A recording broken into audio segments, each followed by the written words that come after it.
My name is Veronica, Ronnie Turner. I am 34 years old, and this happened at Fort Massac State Park on a stormy late autumn weekend. I'd been grappling with grief ever since I lost the one person I held dear, and I thought a solo RV camping trip might offer a chance for solace and reflection. I believed that in the quiet isolation of nature, I might finally find some measure of peace. Instead, I found something far more sinister lurking in the darkness. I set out in my lovingly restored vintage RV, its faded red paint and worn leather seats a reminder of better times.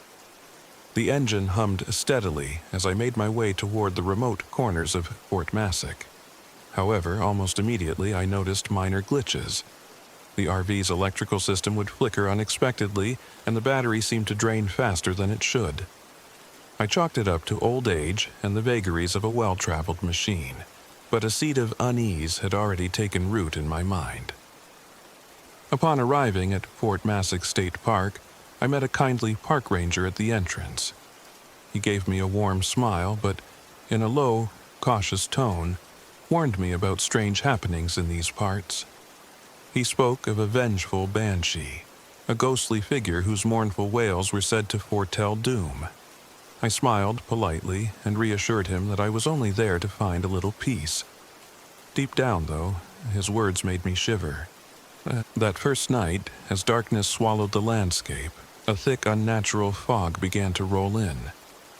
I parked my RV in a secluded clearing near the park's ancient ruins, and the silence was nearly complete except for the distant rustle of leaves. I sat inside, watching the flames of a small portable heater, when I first heard it. A low, sorrowful wail carried on the wind. It wasn't a sound I could easily identify, yet it resonated with a profound sadness that felt almost personal. Around midnight, I awoke to a series of unsettling events. The RV door, which I was certain I had closed, creaked open on its own. I got up slowly, my heart pounding, and stepped into the dim interior. As I shone my flashlight around, I caught fleeting glimpses of movement at the edges of my vision, like ghostly reflections dancing along the walls. When I stepped outside to investigate, I discovered strange scratches along the side of the RV, as if something, or someone, had tried desperately to leave a message. My hands trembled as I ran them over the marks, feeling their jagged, deliberate pattern.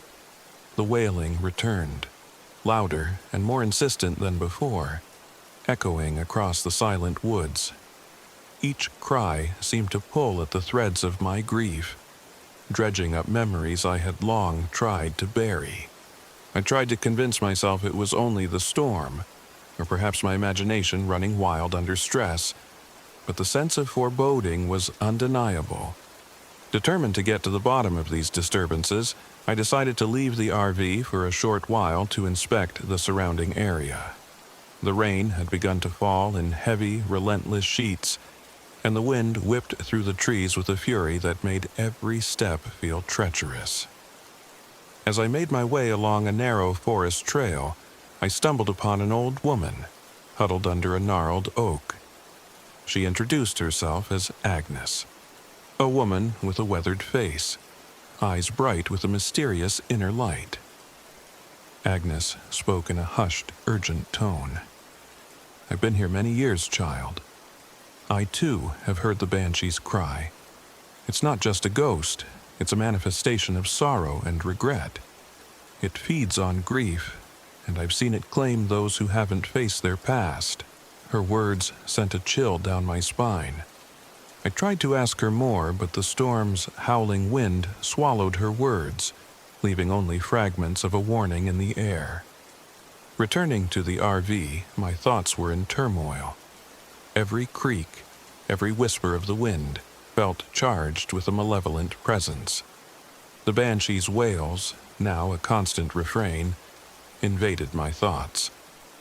I began to experience unsettling flashbacks, visions of moments I had desperately tried to forget. Faces blurred into shadows, and memories of loss and guilt pressed in on me from all sides. As the night deepened, the storm intensified. Rain battered the roof of the RV, and lightning illuminated the interior in stark, brief flashes. In one such flash, I saw a ghastly figure, a spectral woman, her form shrouded in tattered robes, eyes hollow and filled with torment. The banshee had manifested before me. Her wail was now a deafening roar, mingling with the clamor of the storm. I felt as though the creature was reaching into my very soul, dredging up all the pain I had tried so hard to hide. The banshee's presence brought with it an almost physical chill that seeped into my bones. I clutched at my arms as icy scratches, seemingly mirroring those on the exterior of the RV, appeared across my skin. Every fiber of my being screamed to flee, yet a strange compulsion kept me rooted in place. In that moment, I realized that this supernatural force was not simply haunting me. It was a reflection of my inner torment, a dark echo of the guilt and sorrow that had consumed me since my loss. Desperation and fear warred within me. I remembered Agnes's cryptic words urging me to confront my past. Trembling, I forced myself to focus on the memory that had haunted me for so long, the accident that had taken the life of my beloved. For years, I had blamed myself, the weight of that guilt a constant companion. Now, in the presence of the banshee, every regret seemed to be magnified into a tangible, almost suffocating force. The storm raged on, and the banshee's cries grew even more intense, each note a piercing reminder of my own failures. In the chaos of wind and rain, I resolved to face the specter head-on. I stepped out of the RV and into the tempest, every step a defiant act against the forces that sought to drown me in despair. The banshee hovered before me, her eyes locking onto mine as if challenging me to unburden my soul. In that heart-stopping moment, I shouted into the storm, "I forgive myself. I release the guilt that has held me captive for so long." For a heartbeat, the banshee's wail faltered, and the oppressive chill that had gripped me began to ease. In the flash of another lightning strike, I saw Agnes one last time, standing in the distance like a guardian angel, her eyes filled with a sorrowful understanding. Her silent nod seemed to affirm that, by confronting my grief, I could break the banshee's hold on me. Then, as suddenly as she had appeared, the banshee's figure dissolved into the swirling mist, her wailing fading into the roar of the receding storm.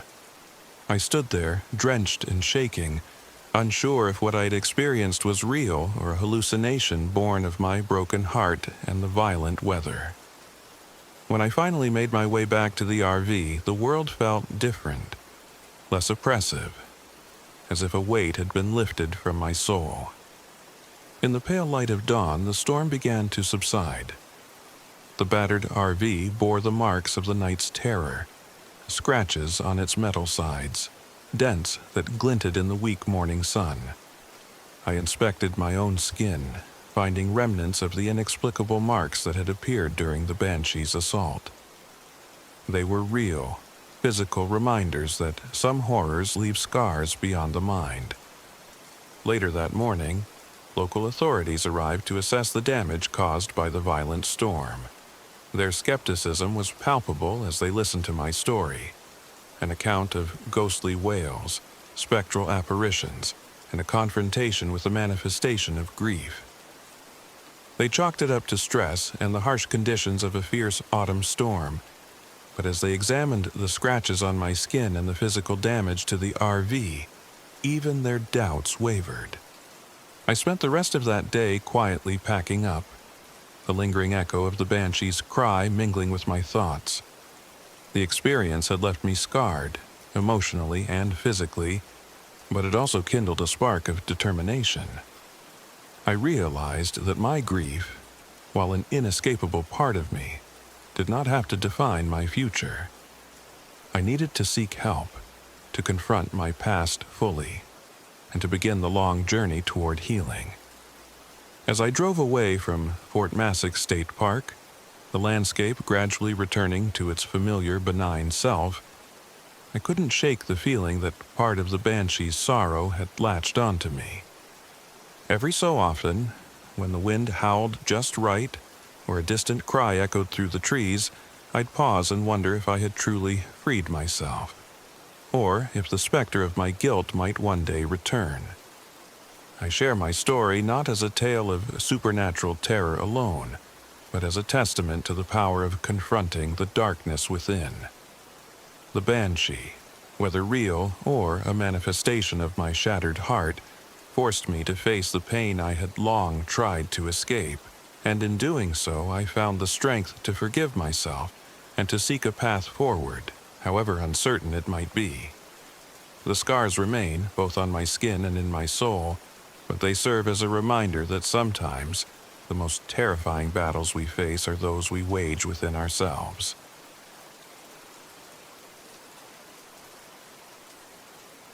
My name is Eric Rick Wallace. I am 42, and this happened on a stormy late autumn weekend near the Garden of the Gods in Shawnee National Forest, Illinois.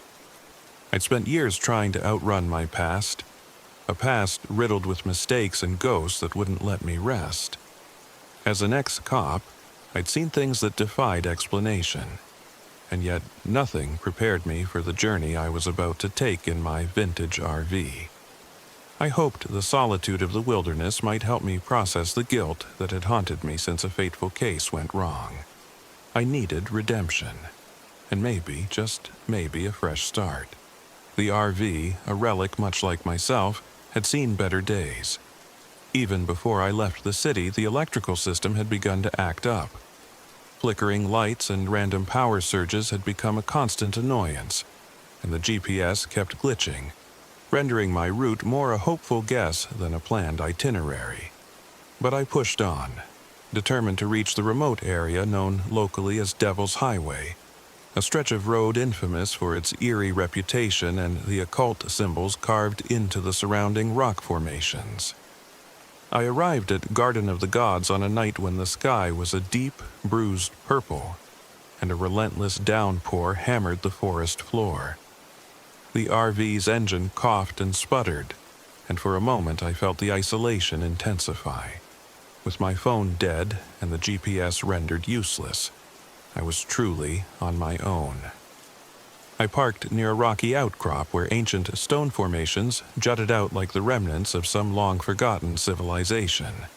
As I set up camp, I couldn't shake the feeling that I was being watched, not by an animal, but by something far more sinister.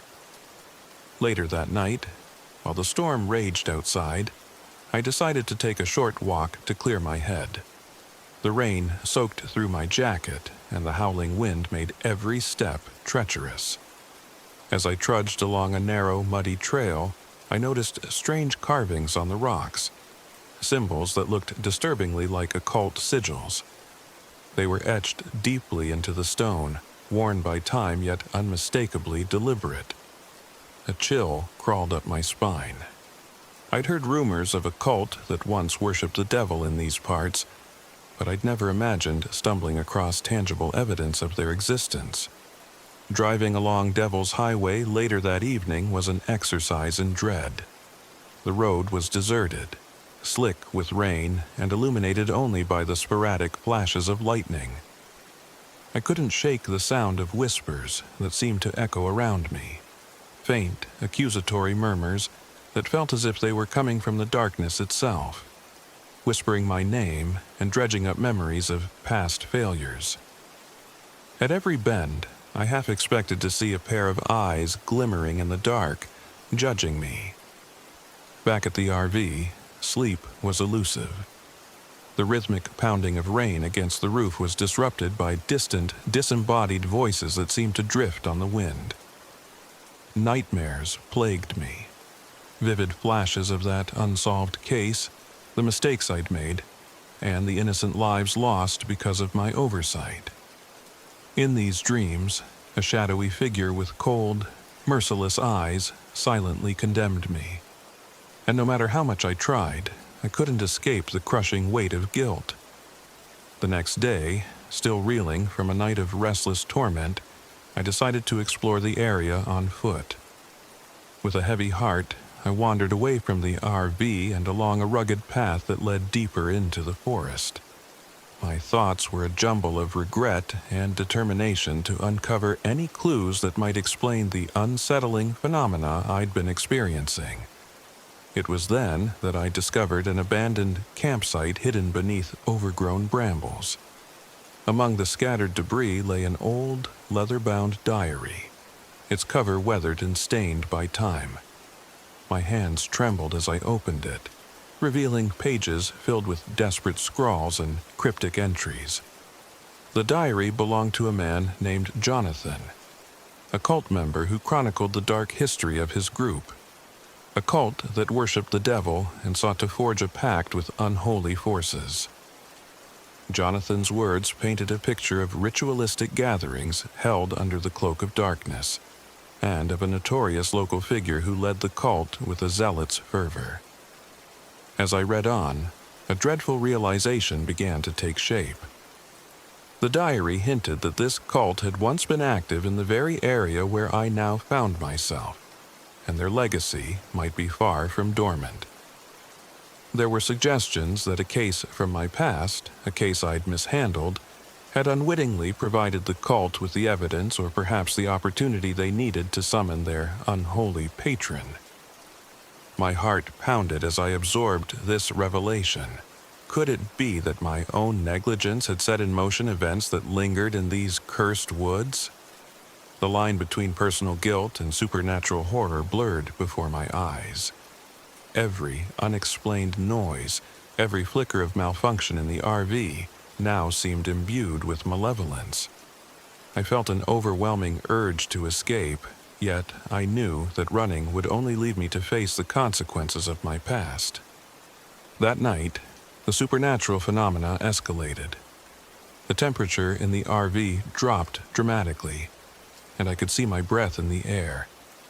I began to hear voices, clear, accusatory voices that spoke in a tone filled with both malice and despair. They called out, "Rick, you must pay, atone for your sins." I tried to convince myself it was just the storm and the isolation playing tricks on my mind, but the consistency of the voices made it impossible to ignore their presence. Then came the ambush. I was jolted awake by the sound of rapid footsteps outside the RV and the unmistakable noise of hurried, low voices. Grabbing my flashlight, and a heavy flashlight in one hand and a service revolver in the other, I opened the door cautiously. The corridor of rain and darkness outside offered no comfort, only the promise of imminent danger. Out on Devil's Highway, I was suddenly surrounded by a small group of figures dressed in dark, hooded garments. Their faces were obscured, and their eyes glinted with a fanatical intensity under the intermittent light of the storm. It was as if they had emerged from the very shadows of the night, their presence exuding a cold, unholy purpose. I realized with a sickening clarity that these were the remnants of the cult, the very cult I'd read about in Jonathan's diary.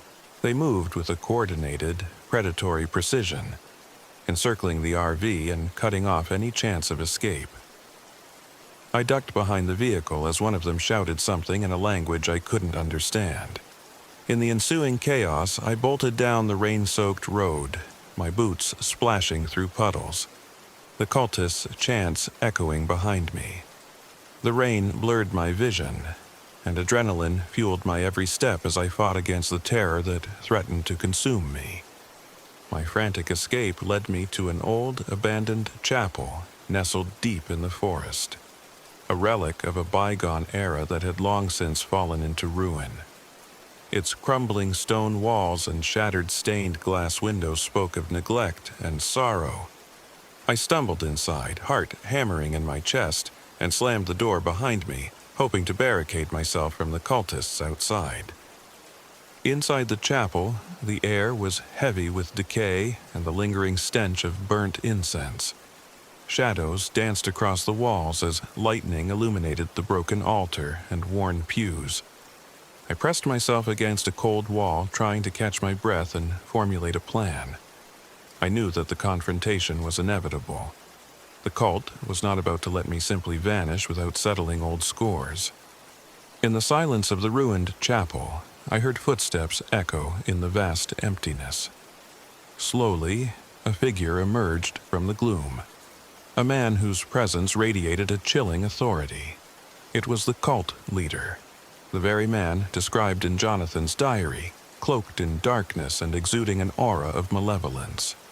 His eyes, burning with fanatic intensity, locked onto mine as he spoke in a low, commanding tone. "You've carried your guilt for too long, Rick. Your negligence has fed our cause, and now you must atone."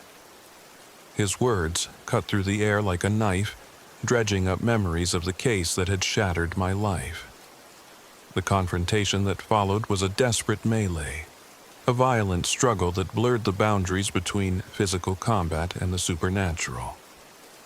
As we fought, the cult leader's face contorted between human rage and something far more sinister, his features shifting in a way that defied the laws of nature.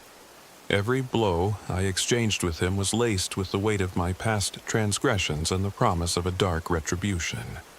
In the midst of the struggle, lightning flashed through the broken windows, casting grotesque shadows that danced upon the walls. I could hear the distant, eerie chants of the cultists outside, mingling with the sound of rain and the thud of our clashing forms. My revolver felt heavy in my hand, a lifeline against the unholy forces that had been unleashed.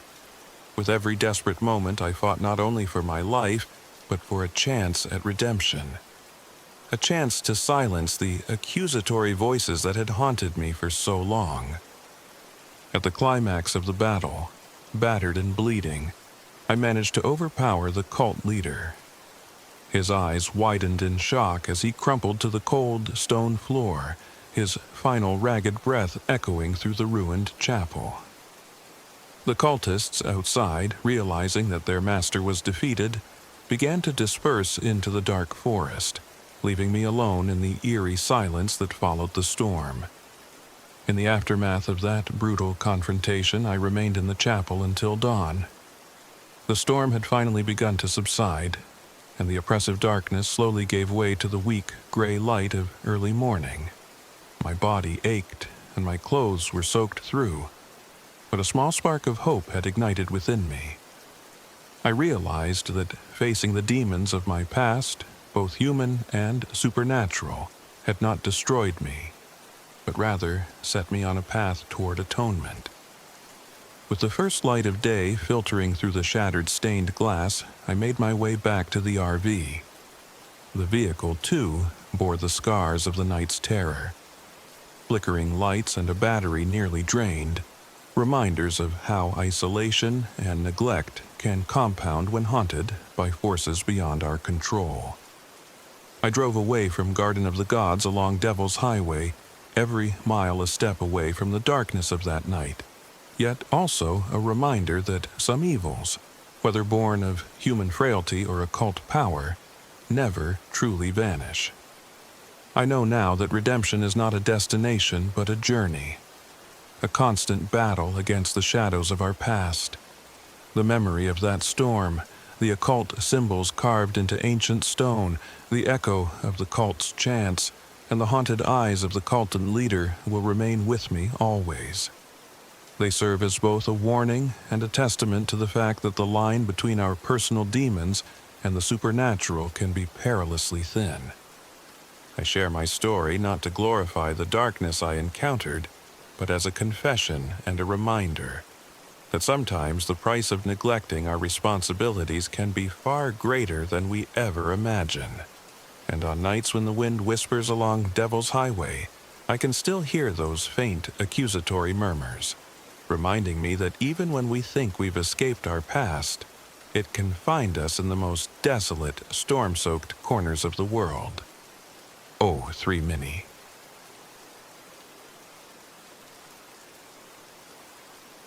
My name is Alex Turner. I'm 32, and this happened in the fall of last year, just outside Galena, Illinois. I had been craving a break from the endless grind of my corporate life, a chance to escape into nature, to feel free, even if only for a weekend. Along with my RV, I gathered a small group of friends for what we hoped would be a rejuvenating retreat.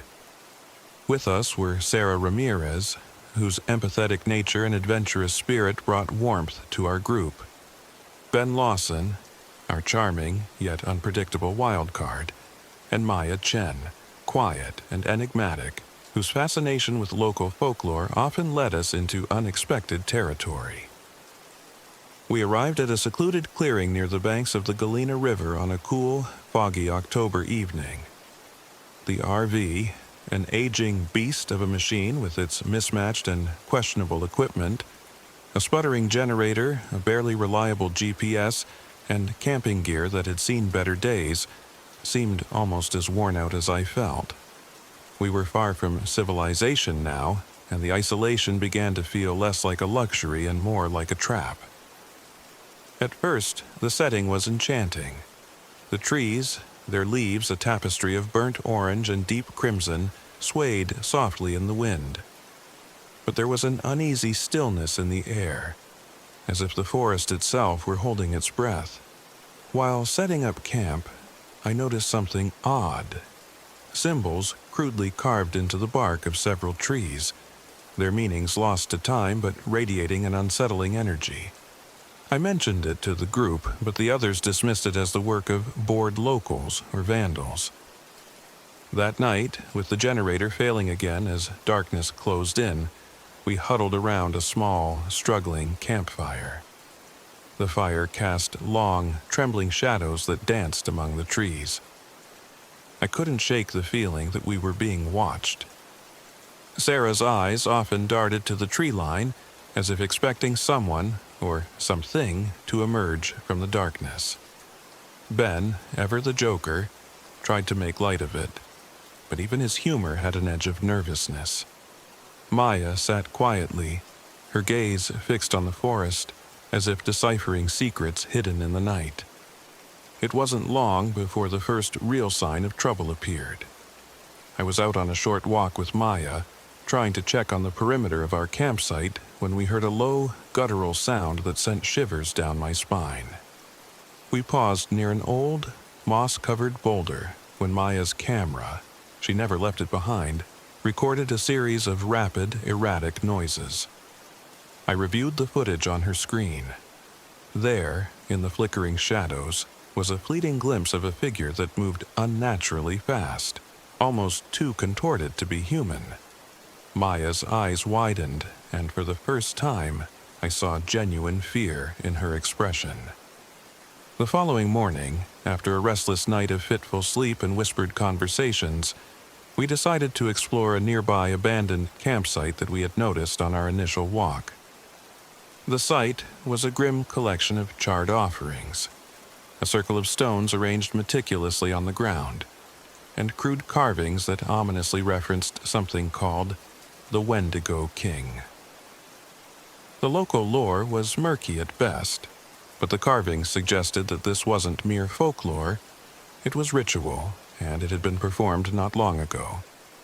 While we debated what to do next, we encountered a local at a small roadside diner on our way back to the camp. His eyes darted nervously as he handed over a cup of weak coffee. In hushed tones, he hinted at kidnappings, disappearances, and a violent underground network tied to a cannibal cult operating in these woods. His warnings were so thinly veiled that I couldn't help but feel we had stumbled into something far more dangerous than a simple ghost story.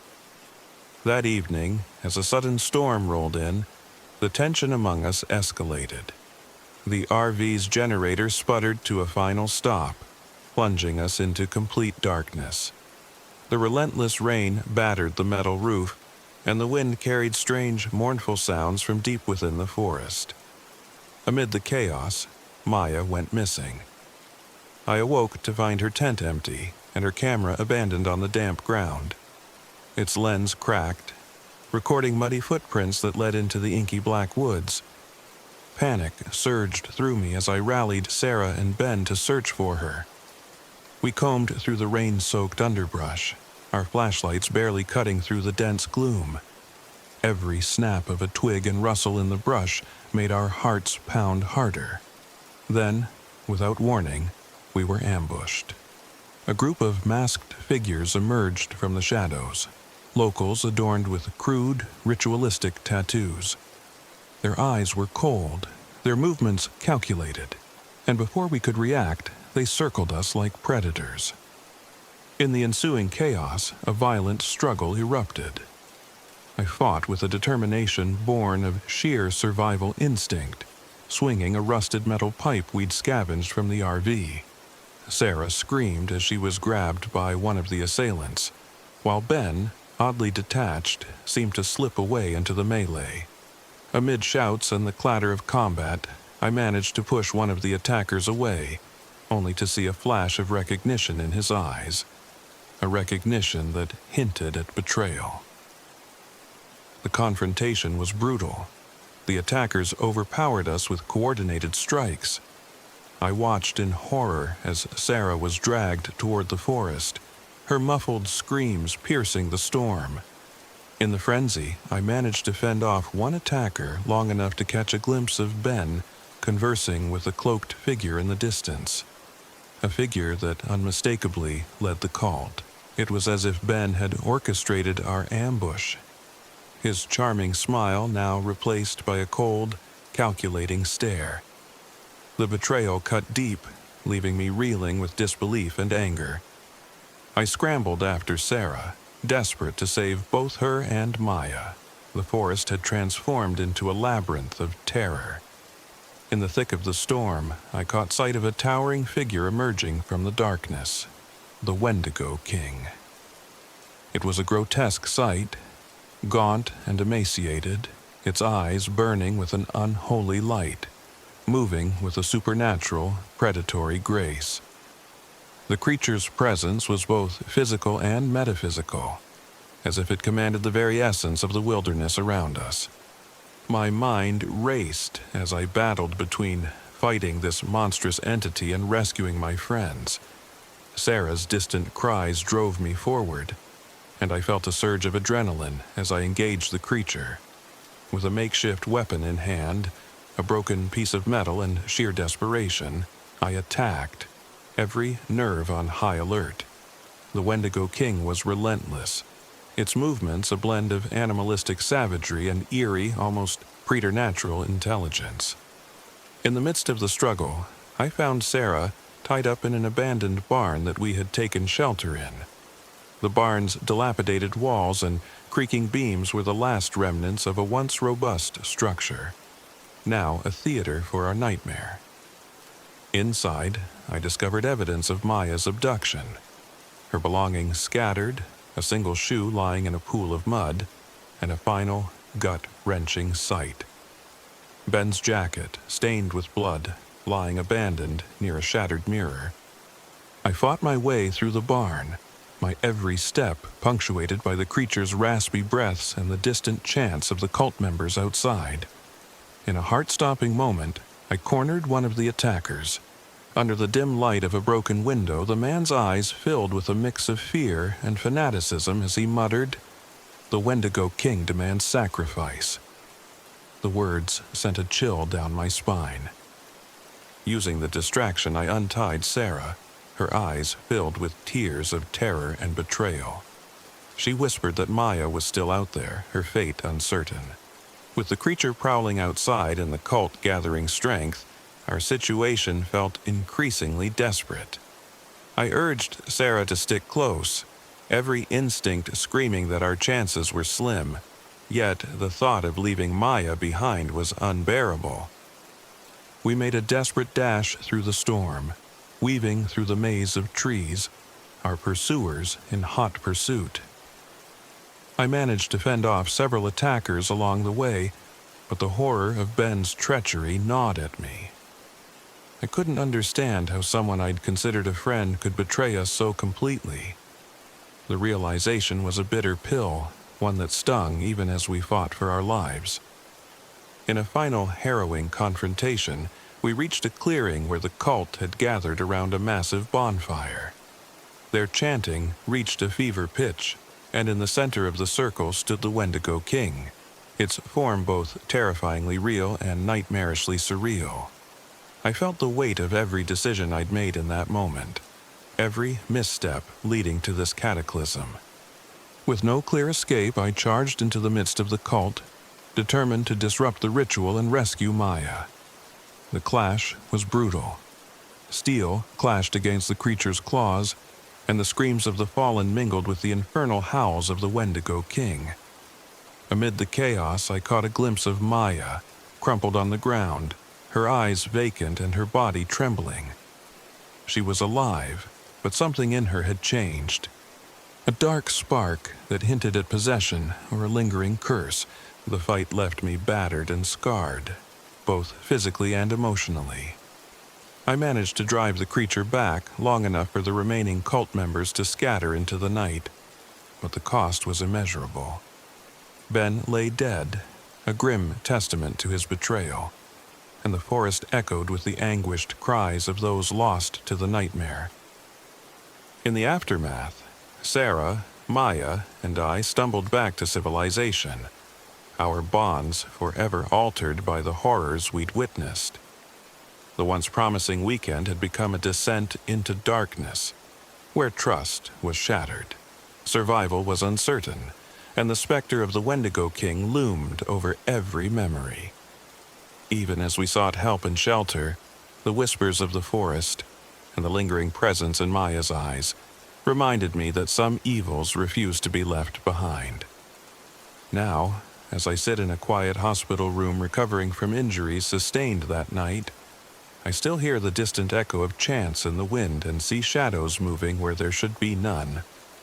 I've learned that isolation in the wild can unearth not only the best in us, but also the darkest forces lurking at the edge of our understanding. And sometimes the betrayal of a friend can be the very spark that ignites a nightmare from which you can never fully wake.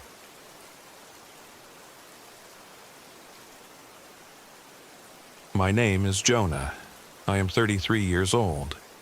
This is the story of the reunion trip that was meant to heal old wounds but instead unleashed a nightmare I never imagined. We set out in my old RV, more rust than machine, heading for the remote backwoods near Rock Island, Illinois. I needed an escape from my past, a chance to reclaim some control, and I thought a reunion with Lucy, Natalie, and Tyler might be the perfect distraction. From the moment we hit the narrow, winding roads, the RV began to betray us. The engine sputtered, the lights flickered, and by the time we reached a dilapidated stone quarry, an abandoned campground reputed for its eerie legends, the vehicle had already proven unreliable. Lucy was the first to note the strange carvings on the trees surrounding our site. "They look almost like symbols," she whispered, her eyes wide as she ran her fingers over the bark. I brushed it off as local graffiti until night fell. That first evening, as the sun bled out behind the craggy cliffs, an unsettling silence enveloped us. We gathered around a small, sputtering campfire. The crackle of flames did little to ward off the chill or the creeping dread that seemed to seep from the very ground. It wasn't long before we began to hear the whispers, soft, sibilant voices that seemed to echo our own words back at us. Tyler scoffed at first, blaming the wind, but even his bravado couldn't hide the unease in his eyes. A local drifter we encountered briefly at a rundown gas station had warned us, "The woods have eyes. Don't push your luck here." At the time, his words seemed like the ramblings of a man too acquainted with isolation, but as the night deepened, his warning became disturbingly prophetic. The next day, we tried to salvage some normalcy. Natalie, always the peacemaker, led us on a hike through the rough terrain. The trail twisted through dense underbrush and around rocky outcrops, each step taking us deeper into territory that felt less like nature and more like a stage set for a horror film. I couldn't shake the feeling that we were being watched, not by animals, but by something far more sinister. That evening, As dusk turned the sky a bruised purple, we returned to camp only to find more damage. Our meager supplies had been inexplicably ransacked, and the RV's engine now emitted a dull, ominous hum as if it were warning us. Tensions began to mount. I confronted Tyler, who had been acting increasingly furtive with his phone. "What's going on, Tyler?" I demanded, frustration edging my voice. He mumbled something about making calls, but his evasiveness only deepened the fissures between us. Lucy, ever intuitive, confided in me later that night. "I keep seeing someone, or something, a figure with my eyes, but twisted, like a mirror image filled with hate." Her voice trembled as she recounted vague memories of a creature from local legend. A skinwalker known as the Shadow Walker, said to assume the faces of those it torments. I wanted to believe it was our overactive imaginations fueled by isolation and bad equipment, but then the real horror struck. One night, as we sat around the dying embers of our fire, a group of masked figures emerged from the darkness. They moved with a terrifying precision, surrounding our camp. In the ensuing chaos, Natalie was grabbed from behind. I remember her scream, a sound that still haunts me, echoing as she was dragged away. I fired my aging rifle, my hands trembling as I scrambled to give chase. But the attackers were too many and too swift. In moments, they vanished into the labyrinth of trees, leaving behind only terror and confusion. The next morning, the air was heavy with dread. Natalie was gone, and all that remained were traces of a struggle. Disturbed earth, torn fabric, and a lingering, sickly odor that clung to the camp. We were now entangled in something far beyond a simple reunion gone awry. The symbols Lucy had seen earlier suddenly took on a new, sinister meaning. A connection to a secretive cult rumored to worship the Shadow Walker. Determined to rescue Natalie, I rallied Lucy and a reluctant Tyler, whose earlier secrecy now seemed more like betrayal than caution, and set off toward an abandoned farmhouse that locals whispered was the cult's hideout. The journey was fraught with misfortune. Our RV coughed and spluttered as we pushed it beyond its limits, and every turn of the road felt like a step deeper into a trap. The farmhouse emerged from the darkness like a decaying sentinel. Its broken windows and sagging roof exuded an aura of despair. As we crept closer, the stench of decay and dampness filled the air. We moved cautiously, every sense on high alert. Lucy's earlier visions began to intensify. She swore she saw Natalie's face flickering in the broken glass of the farmhouse's front window. Inside, the atmosphere was even more oppressive. Shadows danced in the corners of the rooms, and faint chanting echoed from a basement below. It wasn't long before we were ambushed.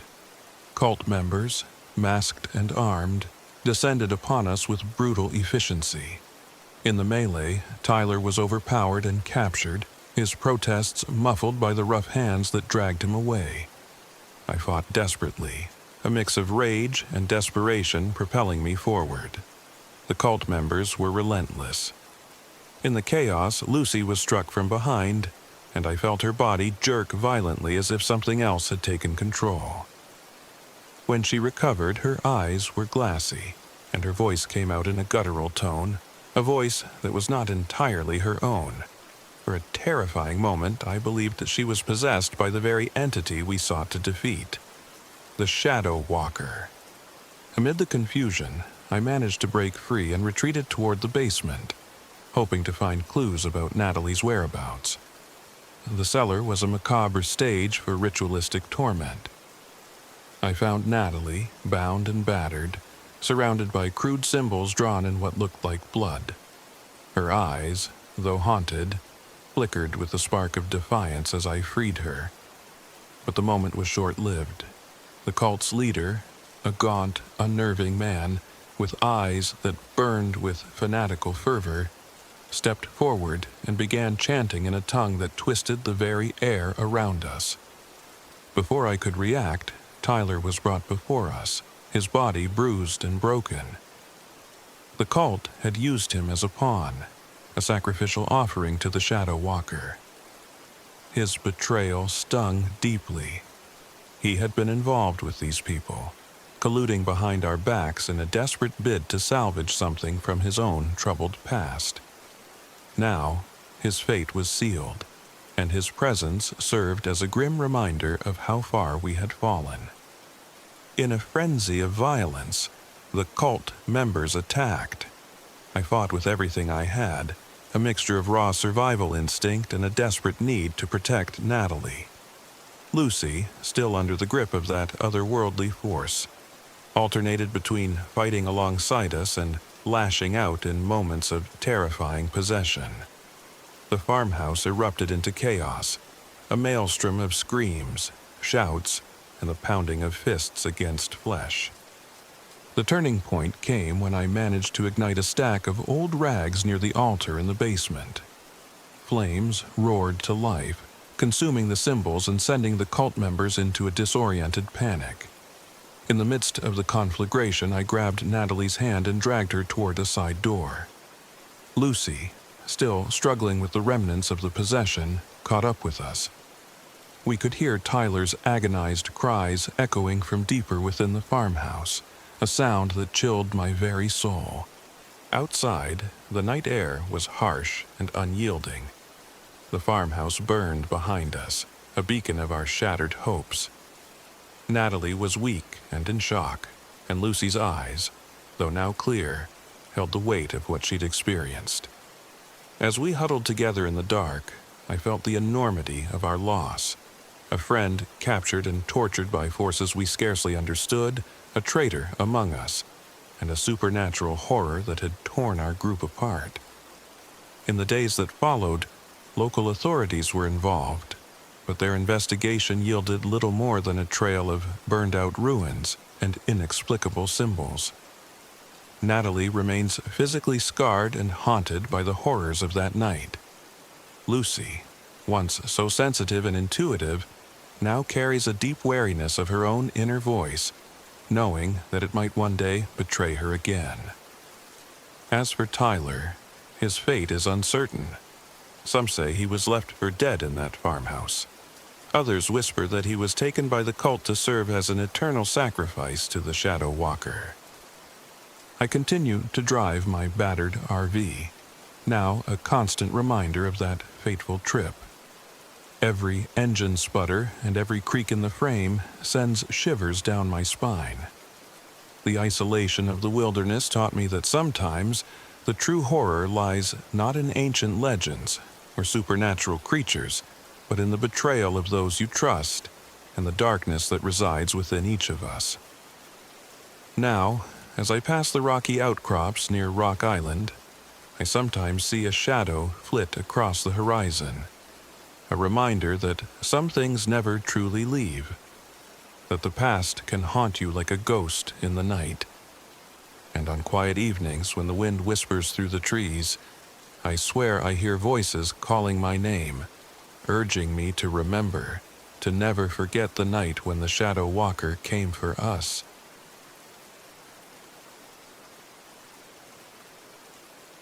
My name is Dave. I am 45 years old. This happened in the cold embrace of autumn in the Loess Hills of West Illinois, a time when the wind carries more than just fallen leaves, when it seems to whisper the sorrows of the past. After the loss of my wife, I decided to escape the relentless memories and the weight of guilt that clung to me like a shroud.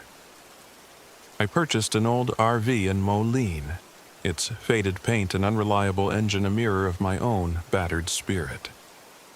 I set off toward the remote hills, seeking isolation and a chance to confront the demons that had haunted me since her passing. The journey started off with small, ominous signs. The RV's radio crackled with static, leaving me with little more than whispered voices that I could never quite decipher. The navigation system, outdated and erratic, led me astray on more than one occasion until I found myself driving on dusty, unfamiliar roads lined with towering, windswept prairies. I pulled off at a secluded clearing surrounded by gnarled trees and crumbling stone remnants from a bygone era. The air was chill, and the sky was a dull, unyielding gray. That first night, as I sat alone outside the RV trying to coax warmth from a sputtering heater, a heart-wrenching wail tore through the silence. It wasn't the howl of the wind or the cry of a distant animal. It was a mournful, raw sound that seemed to echo the deepest sorrow of the earth itself. I tried to convince myself it was just the wind, carrying the echoes of the past, but the sound lingered long after the darkness deepened. The next morning, in the weak light of dawn, I inspected the RV. My fingers traced over inexplicable markings scratched into the doorframe, curved, almost desperate lines that hadn't been there before. A piece of charred fabric, frayed at the edges and reminiscent of a tattered dress, was wedged in the vent. My heart pounded as I picked it up. I couldn't tell if it was a remnant of some old tragedy or a warning left just for me. I dismissed it as a coincidence, a trick of an overactive imagination fueled by my grief and loneliness. I pressed on, determined to find some semblance of normalcy, but fate had other plans. As dusk settled over the hills one afternoon, the RV's engine coughed violently before giving out completely. Stranded, with no cell reception and miles of empty highway behind me, I had no choice but to leave the relative safety of the RV in search of help. With each step away from the mechanical shell that had been my refuge, a sense of foreboding grew. I followed a barely visible path that led me to what once must have been a homestead. A dilapidated farmhouse overgrown with weeds, its windows shattered and door hanging loosely on its hinges. The scene was hauntingly still, as if the place had been abandoned in haste. Amid scattered belongings and broken furniture, I discovered a faded diary. Its pages, yellowed with age, told the tragic tale of a woman wronged by local industry, her life reduced to sorrow and bitterness.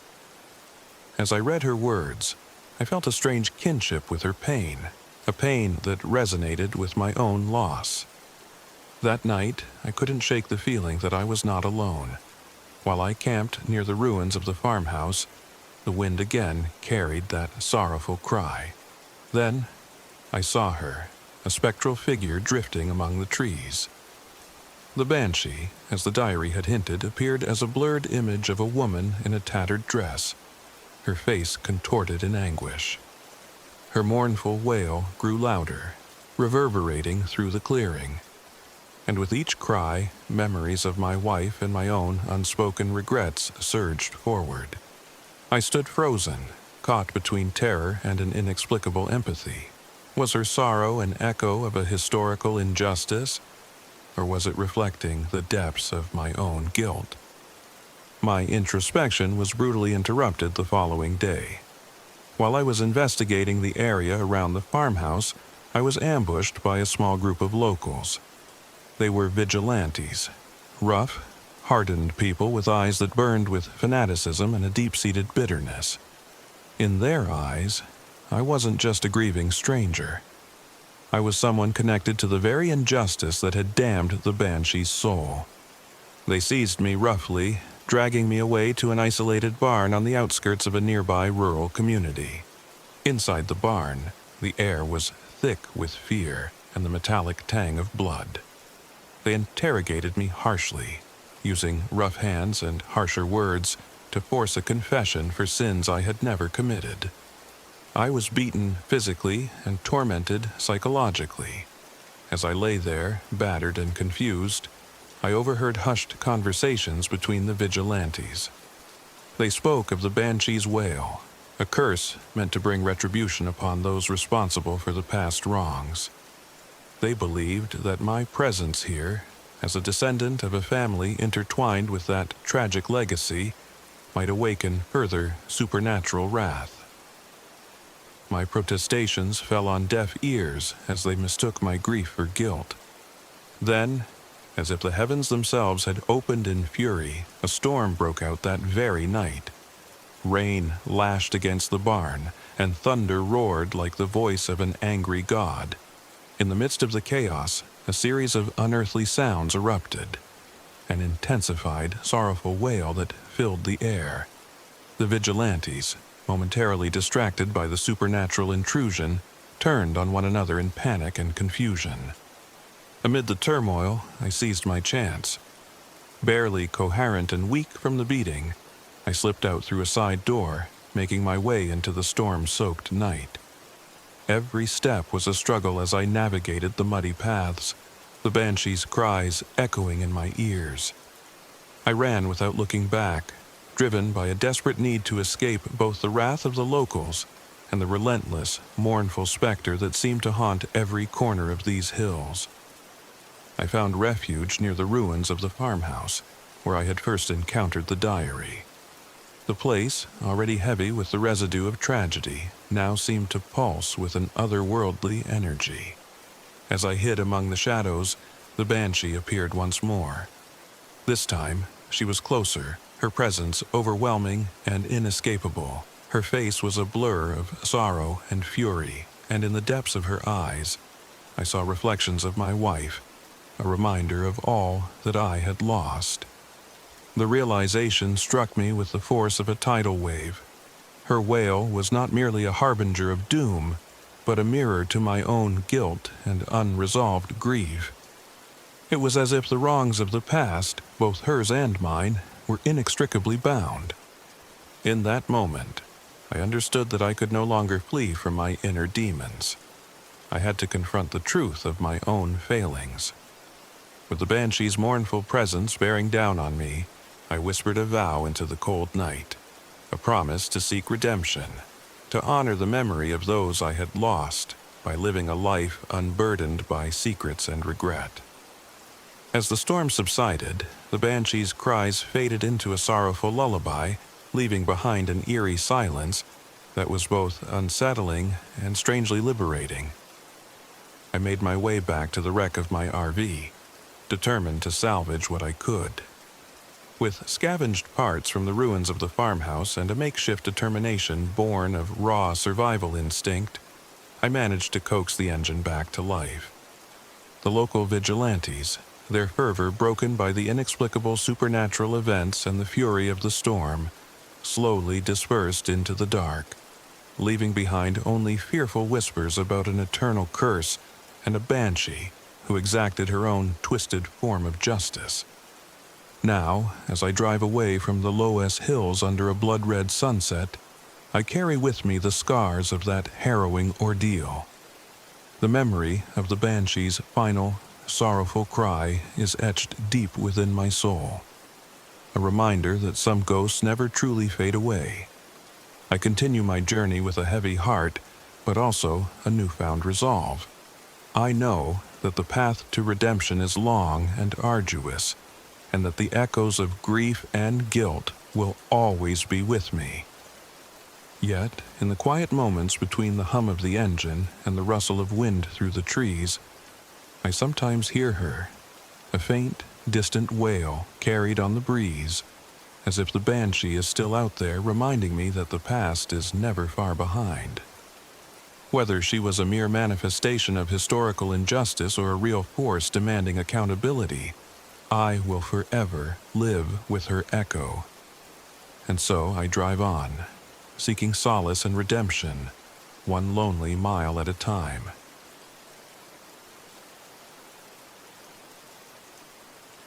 My name is Sarah. I am 38 years old. This happened after my divorce, when I decided to trade the claustrophobic walls of my old apartment for the open road and the solace of the Mississippi's quiet expanse. I left Peoria in my aging RV, hoping that the isolation near Grafton, Illinois would help me rebuild my life and mend the wounds of betrayal that had left me raw and vulnerable. The journey began with an uneasy mix of hope and apprehension. My RV, a patchwork of repairs and faded paint, had seen better days. From the moment I pulled onto dusty back roads, I was reminded of my solitude, not just in the sense of physical isolation, but the loneliness that now clung to me. I arrived at a secluded, overgrown campsite, nestled along a quiet stretch of the river bank. The Mississippi, in its slow, murky majesty, whispered promises of peace and renewal. But as dusk fell, the comforting lull of nature was punctuated by unsettling sounds. Distant footsteps on gravel and soft scraping noises against the side of my RV. I'd catch fleeting glimpses of a shadow moving along the riverbank in the silvery moonlight, and my heart would race for no clear reason. The next morning, I ventured into a small local diner in a nearby town, desperate for a hot meal and a brief distraction. Over a cup of weak coffee, I couldn't help but overhear hushed conversations among the locals. They spoke in wary tones about recent disappearances of RV campers along this stretch of the river. The details were murky, wrapped in local superstition and silence, but the tension in the air was palpable.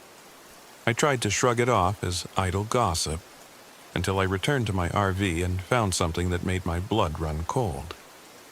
Leaning against the door was a set of car keys and a delicate necklace, the kind I'd seen in a missing persons photo on a flyer at a gas station.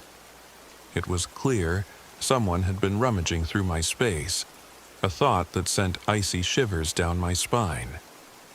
That night, with my nerves frayed and the RV's intermittent flickering lights doing little to reassure me, I found myself huddled in the cramped interior of my vehicle. I replayed every sound, every shadow, trying to convince myself it was nothing more than an overactive imagination fueled by recent heartache. But the evidence was too real. Notes with cryptic messages, left on scraps of paper and slipped under the door, hinted at someone lurking in the darkness, watching, and enjoying the fear I couldn't shake. My RV's troubles weren't limited to eerie disturbances. The machine itself began to betray me. Late one stormy evening, as rain battered the roof and the wind howled like a living thing, the engine stalled entirely. Stranded, with no cell reception and miles of empty highway behind me, I was forced to abandon the relative safety of my RV. I grabbed a flashlight and set out into the relentless downpour, following a narrow, winding path that led me toward a cluster of dilapidated buildings near an abandoned industrial complex. I eventually found shelter in an old warehouse, a hulking structure whose dark corridors and creaking floors offered a temporary reprieve from the storm. Once inside, I tried to catch my breath, but the oppressive silence was broken by my own rapid heartbeat and the feeling that I was not alone. Wandering cautiously through the warehouse, I stumbled upon evidence of something far more sinister than mere trespassers. There were personal items scattered about, half-forgotten belongings, discarded clothing, and even a few items that suggested violent ends. Bloodstains, now dry and darkened by time, led me to a small, grim room that appeared to have been used to store items from previous victims. My mind raced as I pieced together the implications. I was not the first to suffer in this isolated stretch of the Mississippi. A predator, a cold, calculating killer, had been stalking and preying on vulnerable RV campers. Every creak in the dark seemed to whisper his presence. Every shadow held the threat of violence. I didn't have much time to dwell on these thoughts. Outside, the storm had quieted slightly, replaced by an eerie stillness that made my skin crawl. I gathered what few belongings I could and decided to leave the warehouse in search of help, or at least a safer place to regroup. As I stepped outside, I sensed that I was being watched. My pulse quickened, and I found myself glancing nervously over my shoulder. The chase began almost immediately. I heard deliberate, measured footsteps echoing in the distance, growing steadily closer. Panic surged through me as I realized that the predator was no longer lurking in the shadows. He was actively hunting me.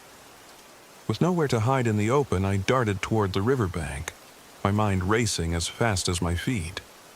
The rough terrain, the narrow, dilapidated footbridges, the tangled brush, and the twisting paths along the Mississippi turned into a treacherous maze designed to test my survival instincts. The night was a blur of fear and adrenaline. Every snap of a twig, every rustle in the undergrowth, made my heart leap into my throat. In the dim moonlight, I caught glimpses of him, a man whose presence was as chilling as the winter wind, his eyes glinting in the dark like the edge of a blade. He moved with a deliberate, calculated grace, as if he knew every twist and turn of the land. I could almost hear his soft, measured breathing and the faint clink of something metallic in his hand. A blade, perhaps, or another tool of his cruel trade. Cornered on a rickety, abandoned bridge that spanned a narrow part of the river, I finally came face to face with the killer.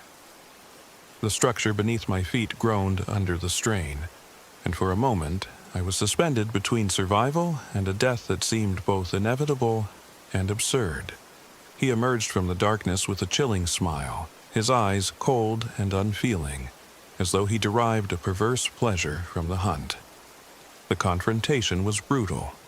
Every moment was a desperate scramble for survival. I fought with a mix of raw fear and a determination forged by months of emotional pain and isolation. The crumbling wood of the bridge became both my battleground and my weapon. I kicked, pushed, and used every ounce of strength I had left to fend off his relentless attacks. The fight was chaotic. Fists, shouts, and the harsh sound of metal scraping against wood. In a burst of adrenaline, I managed to catch him off guard, using the unstable footing to my advantage. I sent him crashing against the railing, and in that split second of vulnerability, I scrambled away, not daring to look back. The battle left me bruised and breathless, and the bridge creaked ominously beneath my trembling weight. I could hear his labored breathing fading into the night, mingling with the distant sounds of the river's ceaseless flow. I didn't know if I had truly incapacitated him or merely delayed the inevitable.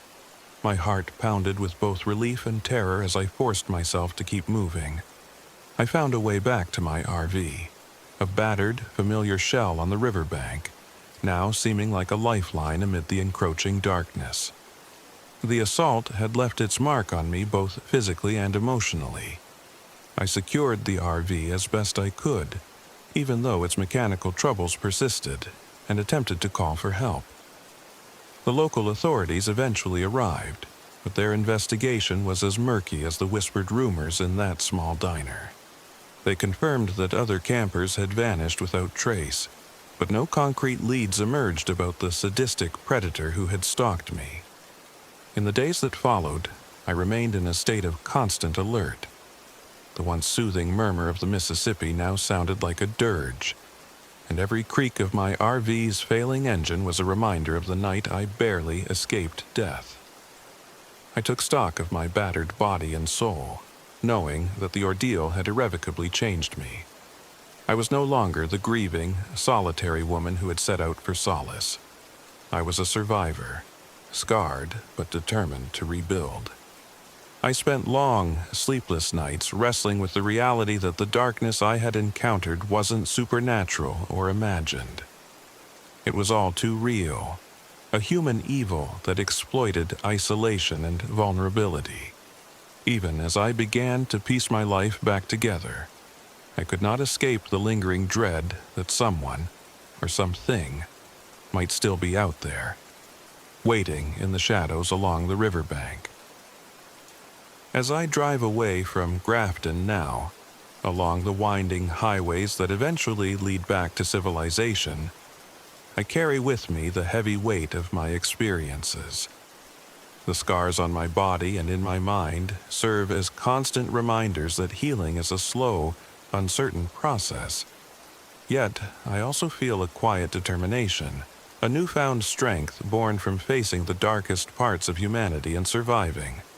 Every so often, when the road is quiet and the night deep, I swear I can hear the echo of those deliberate footsteps or catch a glimpse of a shadow where none should be. And while I know the predator is likely still out there, hidden in the vast anonymity of the countryside, I choose not to let that fear define me. Instead, I let it remind me of the resilience that carried me through that harrowing night, and of the woman I am becoming, tougher, wiser, and unwilling to let the darkness claim me. This journey along the Mississippi has taught me that the real monsters are not always those of myth, but the very human ones who thrive on cruelty and isolation. And though I remain haunted by the memories of that terrible night, I also know that I have the strength to keep moving forward, one lonely mile at a time.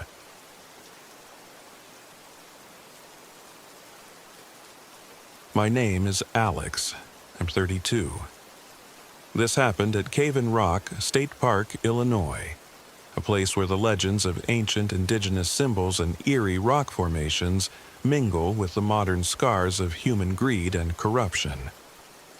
I'd planned this weekend getaway as a much-needed escape from the monotony of everyday life. I was determined to bond with my closest friends, Brittany, Marcus, and Tim, while exploring the mysterious landscape along the Ohio River. Despite my inherent skepticism of the supernatural, I couldn't help but feel a thrill at the thought of uncovering some hidden truths about this storied place. We arrived on a cool Friday evening. The RV we rented rumbled along a narrow, winding road deep into the park. The excitement was palpable until our RV began to sputter unexpectedly. I tried the ignition multiple times, but it only groaned in protest, leaving us stranded on an isolated clearing. At first, I suspected nothing more sinister than a mechanical failure. Yet, as the sun dipped below the horizon, I noticed something far more unsettling. After setting up our sparse campsite amid the towering trees and rock formations, Tim, ever the anxious one, pointed out that our cell phones had lost signal and even our flashlights flickered erratically. It was as if some unseen force was interfering with our technology.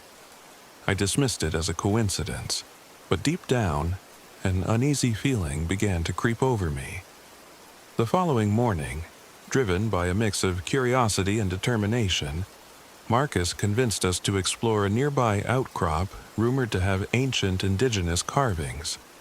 As we hiked, the rusted remains of old logging equipment reminded us that this land bore scars from its troubled past, illegal logging and corruption that the locals whispered about. When we reached the rock face, we found strange symbols etched deeply into the stone. The intricate patterns, reminiscent of ancient art, sent shivers down my spine. I couldn't shake the impression that these marks were more than mere decoration. They seemed like warnings from a forgotten era. Brittany, ever impulsive and daring, insisted we examine the symbols closer. "Maybe they're a clue to something important," she said, eyes sparkling with reckless curiosity. Against my better judgment, I allowed her to wander a little further along the rock face, her laughter echoing in the crisp morning air. We promised to stay within sight of one another, but as hours passed, it became painfully clear that something was wrong. Brittany was missing. Panic set in as we retraced our steps, calling her name. The forest, which had seemed benign moments before, now felt like a labyrinth of dark secrets. Eventually, we stumbled upon her car parked haphazardly near a craggy outcrop. The door hung open, and there were unmistakable signs of a struggle. A shattered bottle, traces of blood smeared on the seat, and the distinct impression of hurried movement. I felt my heart pounding, a sinking realization that this was no accident.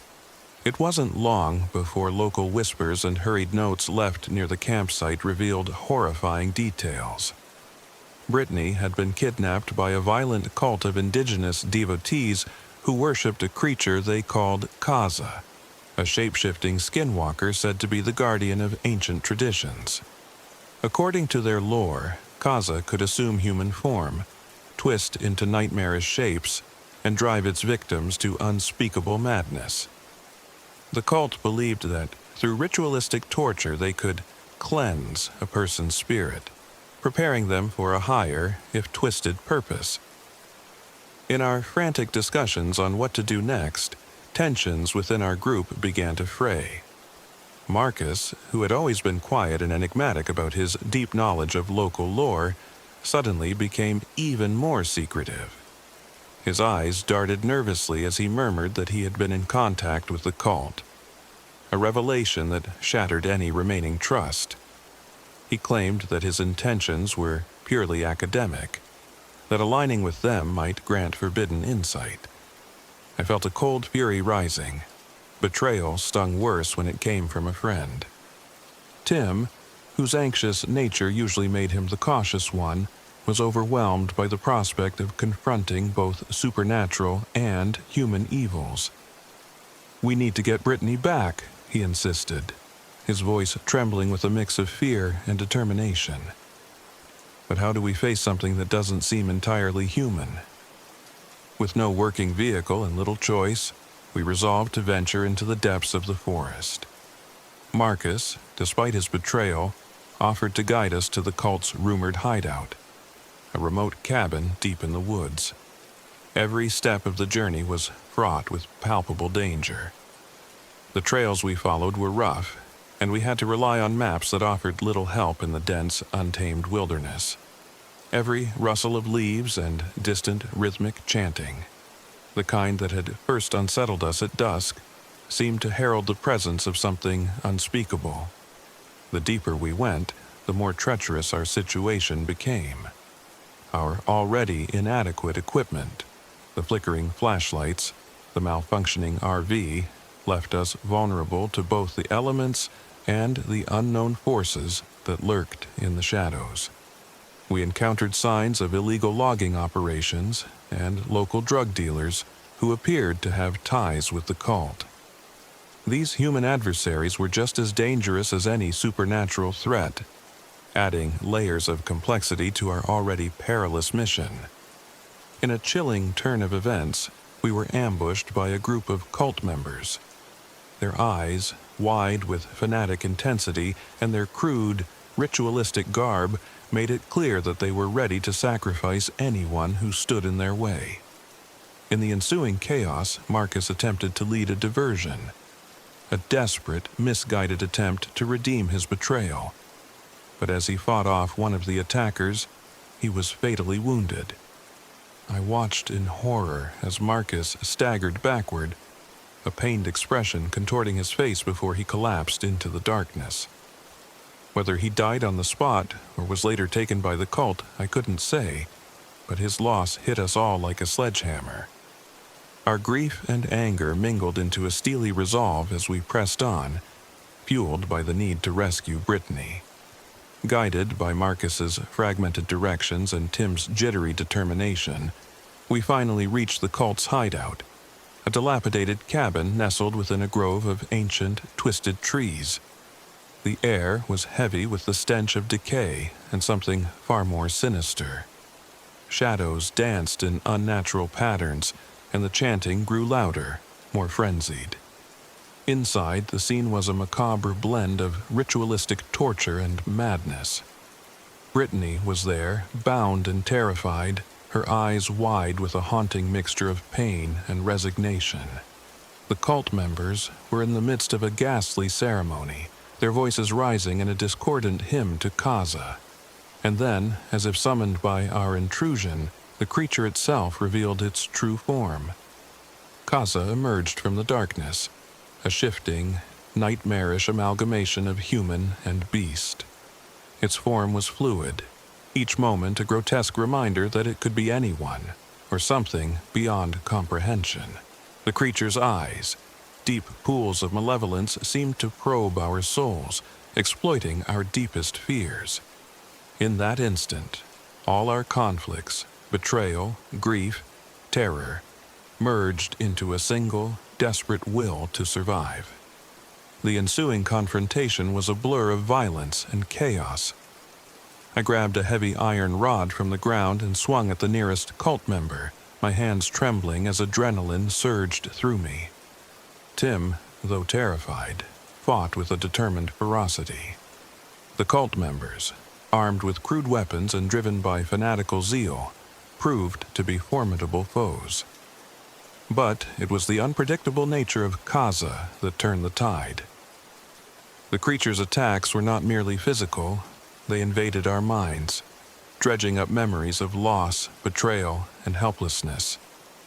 In the melee, I found myself face to face with one of the cultists who had been holding Brittany captive. With a surge of anger, I struck him down, freeing her bindings. But even as I helped her stand, a searing pain ripped through my left arm, an agonizing reminder of the danger we faced. Brittany, though shaken, managed a weak smile of gratitude that only deepened my determination. The battle raged on, every moment a test of our will to survive. Tim and I moved as one, desperately trying to keep the cultists at bay while avoiding the insidious influence of Kaza. Amid the chaos, one of the cult members lunged from the shadows and snatched Brittany away. I screamed, the sound muffled by the cacophony of clashing bodies and inhuman shrieks. Without hesitation, Tim and I gave chase into the dense forest, our path lit only by the erratic beams of our flickering flashlights. Every step we took felt like a descent into a waking nightmare. The forest around us seemed to close in, branches clawing at our clothes and faces. The haunting sounds of distant chanting and the rustle of leaves became our constant companions as we navigated the treacherous terrain. The realization that our enemy was both man and monster left us in a state of perpetual dread. After what felt like hours, we stumbled upon a clearing where the cult had gathered again, their eyes fixed on a makeshift altar. There, Brittany was suspended, a symbol of their twisted devotion. The sight ignited a fury within me that drowned out all fear. With no time to lose, Tim and I launched ourselves at the nearest cultist, our combined rage driving us to the brink of madness. In the struggle that followed, I managed to reach Brittany and cut her bonds, while Tim subdued another attacker. The chaotic melee escalated until, at last, the remaining cultists began to retreat, driven off by the overwhelming force of our defiance. But the victory was Pyrrhic. The presence of Kaza, ever lurking on the periphery, left an indelible mark on our souls. Its final, lingering gaze seemed to promise that this terror was far from over. We escaped the clearing with our lives, battered and broken, but united in our shared ordeal. Brittany, forever scarred by her experience, clung to me as we made our way back to the RV. Tim's anxious eyes told of the unspeakable horrors he had witnessed, and I bore the heavy weight of leadership and guilt over the loss of Marcus. The betrayal and the bloodshed haunted every step, a grim reminder that the monsters we face are not always confined to the shadows. They can be the very people we trust. In the weeks that followed, as we sought medical care and the authorities investigated the string of events, I couldn't shake the feeling that Caven Rock still held secrets too dark to be fully exposed. Rumors persisted among the locals of illegal logging, corrupt officials turning a blind eye, and drug dealers colluding with the cult to maintain their stranglehold on the region.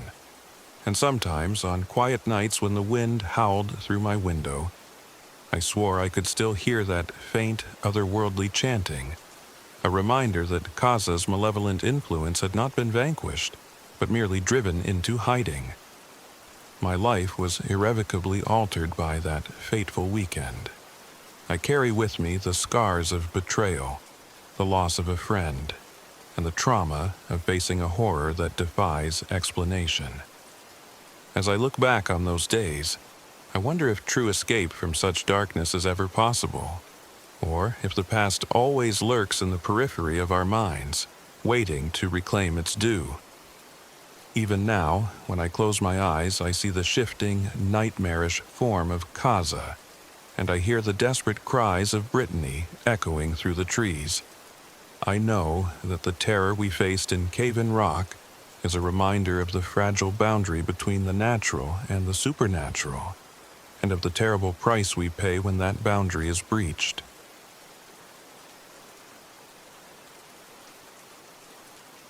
My name is Julian. I'm 45. This happened at Mississippi Palisades State Park, Illinois, where I sought refuge from a past that had long haunted me. I left behind the clamor of city life, boarding my old RV in search of solitude and a chance to mend the broken pieces of my soul. I hoped that in the quiet whispers of towering pines and the rhythmic rush of the Mississippi River, I might finally confront the ghosts of my own making. I arrived on a cool, overcast afternoon, the RV creaking as I parked it in a secluded clearing. I was looking forward to spending a few days in isolation, thinking that the calm might help me reconcile with the loss and regret that had defined my recent years. Yet, from the very beginning, something felt off. No sooner had I set up my modest campsite than I noticed the strangest occurrences. As dusk fell, the lights on my RV flickered erratically and my phone, which had faithfully buzzed for years, suddenly died, its screen going blank as if some unseen force had severed my connection to the outside world. The first morning brought with it a damp chill and a palpable tension in the air. As I sipped lukewarm coffee, I discovered a small weathered note tucked under my windshield wiper. The note was hastily scrawled in faded ink, simply reading, "Remember me, Evelyn." I couldn't tell if it was meant for me or if it belonged to someone else entirely. The name stirred something deep within me, a vague memory of a tragedy long buried. I folded the note carefully and set out to explore the surrounding woods, hoping that the fresh air might clear my mind. I walked along a narrow, winding trail bordered by towering pines whose needles whispered secrets in the wind. It wasn't long before I noticed a faint glow between the trees. Curious, I followed the light until I reached a small clearing where a spectral figure stood. She was dressed in a faded, old-fashioned dress, and her eyes, filled with sorrow, met mine with a silent plea. I blinked hard, convinced that exhaustion had conjured her image, yet her presence was too vivid to dismiss as a mere trick of the light. In the ensuing days, I found myself haunted by her apparition. Every evening, as twilight bled into night, I would catch glimpses of Evelyn drifting between the trees. The sound of her silent footsteps and the barely perceptible whisper of her voice began to merge with the rustling wind. I wrestled with the thought that she might be nothing more than a product of my own troubled mind, a ghost born of guilt and regret. But then, more concrete evidence surfaced. Driven by the mysterious note and an inexplicable pull to uncover the truth, I began to dig into local history. I ventured off the beaten path, navigating rugged trails that led me to an abandoned logging site.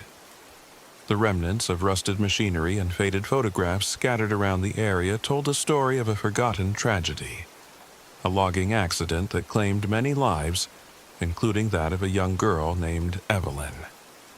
The local lore was murky, shrouded in silence and deliberate omission, and hints of a cover-up involving corrupt land developers and officials were hard to ignore. As I collected scraps of evidence, a tattered journal, an old map marked with locations of the accident, I became aware that I wasn't the only one interested in the park's dark history. One chilly evening, while reviewing my findings near the ruined site, I heard the unmistakable sound of footsteps crunching on dried leaves. Before I could react, a group of rough-looking men emerged from the shadows. Their eyes were cold and hard, and I soon realized that these were no ordinary trespassers. They were local thugs, likely involved in the illegal logging operations and land deals I had uncovered. The confrontation was brutal and swift. They accused me of snooping where I didn't belong and warned me to keep silent about the past. In the scuffle that ensued, I managed to fend them off with a burst of adrenaline, but not without consequence. My RV, my only sanctuary in the vast wilderness, was vandalized. Tires slashed, windows smashed, and I was left stranded with no reliable means of escape. The attack not only left physical scars, but also deepened the isolation that now gnawed at my resolve. That night, shivering in the cold inside my battered RV, I couldn't shake the feeling that Evelyn's spirit was trying to tell me something. Her fleeting presence had grown more insistent, almost as if she was urging me to look deeper, to confront the sins of the past. I resolved to follow the clues further, even if it meant venturing into the heart of the forest.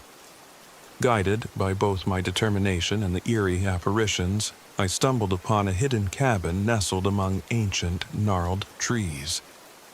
The cabin, though dilapidated, held an atmosphere of solemn mystery. Inside, dust and decay mingled with relics of a bygone era.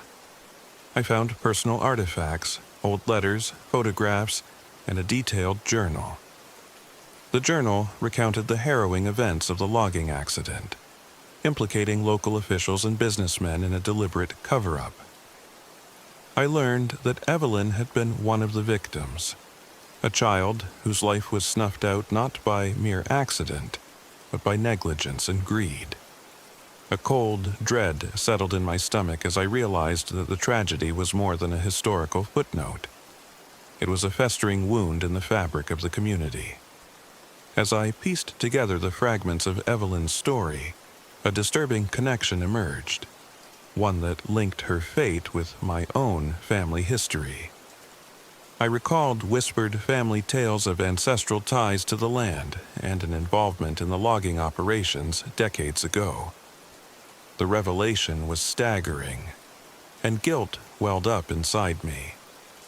Was I, in some twisted way, responsible for the legacy of silence and deceit that had allowed such injustice to flourish? The revelation barely had time to settle before the local thugs returned, emboldened and more desperate than before.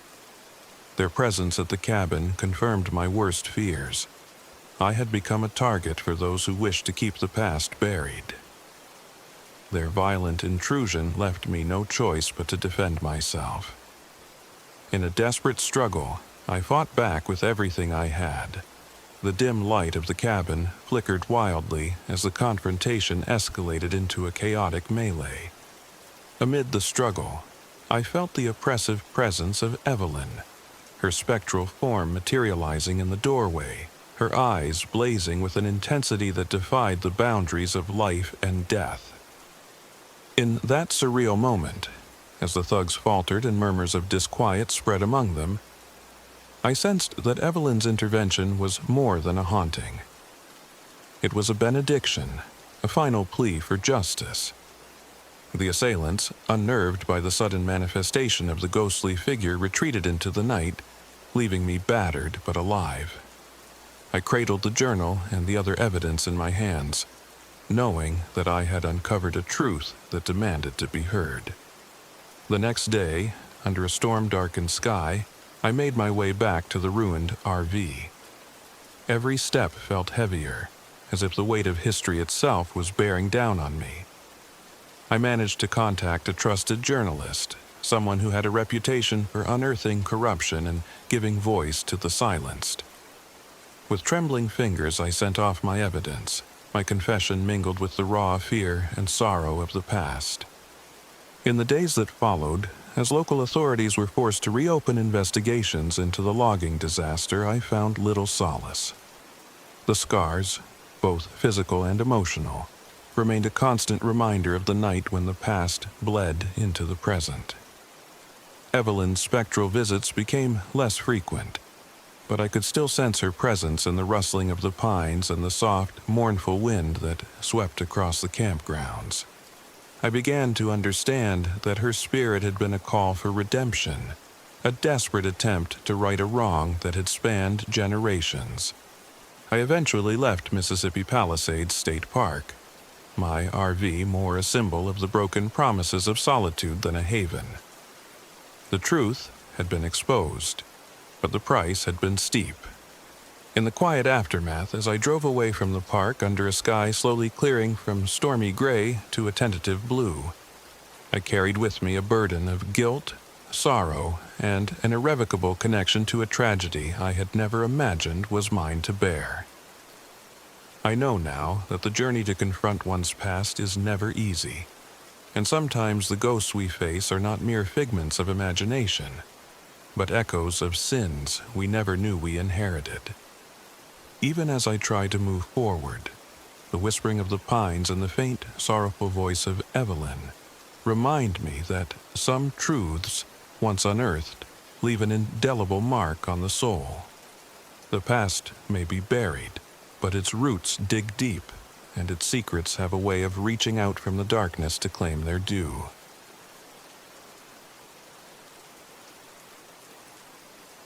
My name is Adam. I'm 34, and this happened in the fall of 2023. I had planned this weekend escape with Sarah, Jake, and Emily as a way to break free from the daily grind. Our destination was the rugged wilderness near the Mississippi Palisades in West Illinois, a place where the cliffs loom ominously over forgotten trails and where legends of ancient curses still whisper on the wind.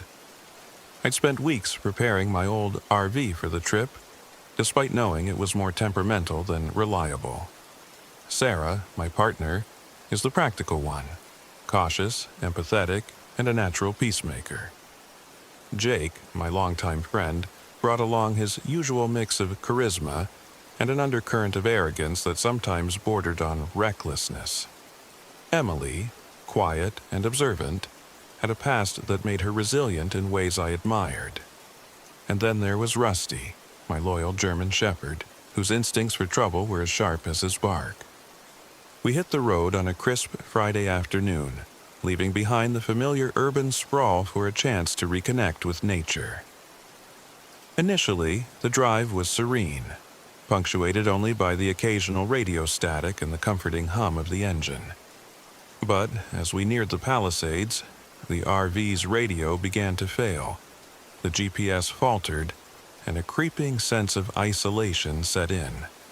Our once sure guide through the twisting back roads became a silent, unreliable companion, leaving us to navigate by the dim light of dusk and our own instincts. The first night, as we set up camp on a small clearing surrounded by dense, towering trees, Rusty's ears perked up, and he started barking at shadows I couldn't quite see. I dismissed it at first, a dog's overactive imagination, perhaps. But deep down, I felt uneasy. That unease only deepened when we discovered strange tribal symbols etched into the bark of a massive oak nearby. The carvings were ancient, unsettling in their precision, and they sent shivers down my spine. Sarah tried to rationalize it as local art, or an old remnant of a forgotten practice, but I wasn't so sure. Our group dynamic began to show cracks that night. Jake, ever the thrill-seeker, insisted on venturing into the woods to investigate the markings. Sarah and I exchanged worried glances. This wasn't a hike we'd planned for, and the encroaching darkness made every rustle of leaves sound like footsteps. Reluctantly, we agreed to follow at a safe distance. Emily, who usually kept to herself, clutched her jacket a little tighter, her eyes darting nervously as if expecting something to leap out from behind every tree. As twilight gave way to a starless night, the wind seemed to carry whispers, half-words that could have been the rustling of leaves, or something far more sinister. Rusty's barking turned frantic, echoing off the cliffs, and then we heard it. A series of low, guttural howls that didn't belong to any animal I recognized. My heart pounded as I realized we were not alone. That's when we first caught sight of him. Talon. At the edge of the clearing, in the murky half-light, a figure moved with unnatural fluidity. At one moment it resembled a large, wolfish creature. The next, its form blurred and shifted into something disturbingly human. I could see eyes glinting with malevolent intent, and I knew in my gut that this was no ordinary beast. Legends had spoken of skinwalkers, malevolent shapeshifters that stalk the wilderness, and now I was face to face with one. We retreated back to the RV as quickly as possible, hearts racing. I secured the doors, while Sarah fumbled with the malfunctioning radio, trying desperately to call for help. The static was maddening, and no matter how hard she tried, no voice came through. It was as if the wilderness itself had swallowed our means of communication. Things went from bad to worse in the early hours of the next day. We woke to a chaotic scene: trampled bushes, broken branches, and a lingering, coppery scent that made my stomach churn. In the midst of the confusion, Emily was gone. A frantic search ensued. I found her belongings scattered near the tree line. And worse, signs of a struggle. Deep scratch marks on the bark and a trail of blood leading deeper into the woods. In the ensuing panic, Sarah accused Jake of wanting to push the boundaries too far. His earlier insistence on exploring the strange symbols now took on a more sinister hue. With mounting dread, we pieced together the horrifying possibility. Emily had been kidnapped. As we followed the trail, my mind churned with fear and anger. I couldn't understand how our planned escape had turned into a nightmare. Our suspicions were confirmed when we encountered a group of rough-looking locals near an abandoned barn that lay hidden among the trees. Their eyes were cold and calculating, and their mannerisms were laced with a disturbing mix of cruelty and ritualistic fervor. I watched in disbelief as one of them held a small, terrified Emily, her eyes wide with shock and pain. My blood ran cold as I realized she wasn't alone. These people, part of a cannibal cult rumored to be intertwined with the dark legend of Talon, had been waiting for us. The betrayal cut deep. In the ensuing confrontation, it became evident that Jake had been in cahoots with these cultists all along. His charismatic demeanor had masked a secret alliance. He had been promised something, a share in their nefarious deals, in exchange for luring us into their trap. The shock of his duplicity stung, and before I could process the betrayal fully, violence erupted. I remember the chaos vividly. Sarah's desperate shouts as she clashed with one of the enforcers, the sickening sound of fists and improvised weapons colliding, and the relentless growls of Talon as he emerged from the shadows. The creature was like a nightmare made flesh, its form shifting between monstrous and human, its eyes burning with an almost supernatural rage. Amid the melee, I caught a glimpse of Jake's face, his features twisted in a mix of regret and malevolence, as he delivered a blow that nearly knocked me down. In that moment, the realization hit me hard. The man I had trusted was now an enemy, a traitor orchestrating our downfall. I fought back with everything I had, adrenaline fueling my every move, as I managed to overpower one of the attackers. Sarah, despite her terror, was a formidable fighter. She handled her makeshift weapon with surprising precision, every strike driven by a desperate need to save Emily. In the thick of the struggle, a particularly brutal blow left Jake crippled. He fell to the ground, moaning in pain, his betrayal laid bare in the anguish of his expression. But there was no time to pause for retribution. Our focus had to be on rescuing Emily and escaping the clutches of these depraved cultists. With the barn surrounded by the flickering light of torches and the stench of blood heavy in the air, I managed to break into one of the side rooms.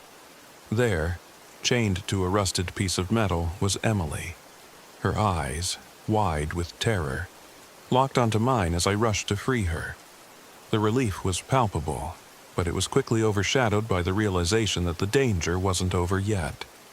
As Sarah and I carried Emily out of the barn, Talon made one last, horrific appearance. In the chaos of our escape, the skinwalker blocked our path, its form shifting in and out of view like a spectral nightmare. I could see the malevolence in its eyes, and for a moment, it seemed as if the creature was toying with us, its presence a reminder that the curse of the Palisades was far from broken. We fought our way through the labyrinth of back alleys and twisted paths, every step a battle against the encroaching darkness. The local authorities, when they finally arrived, were dismissive of our frantic cries for help.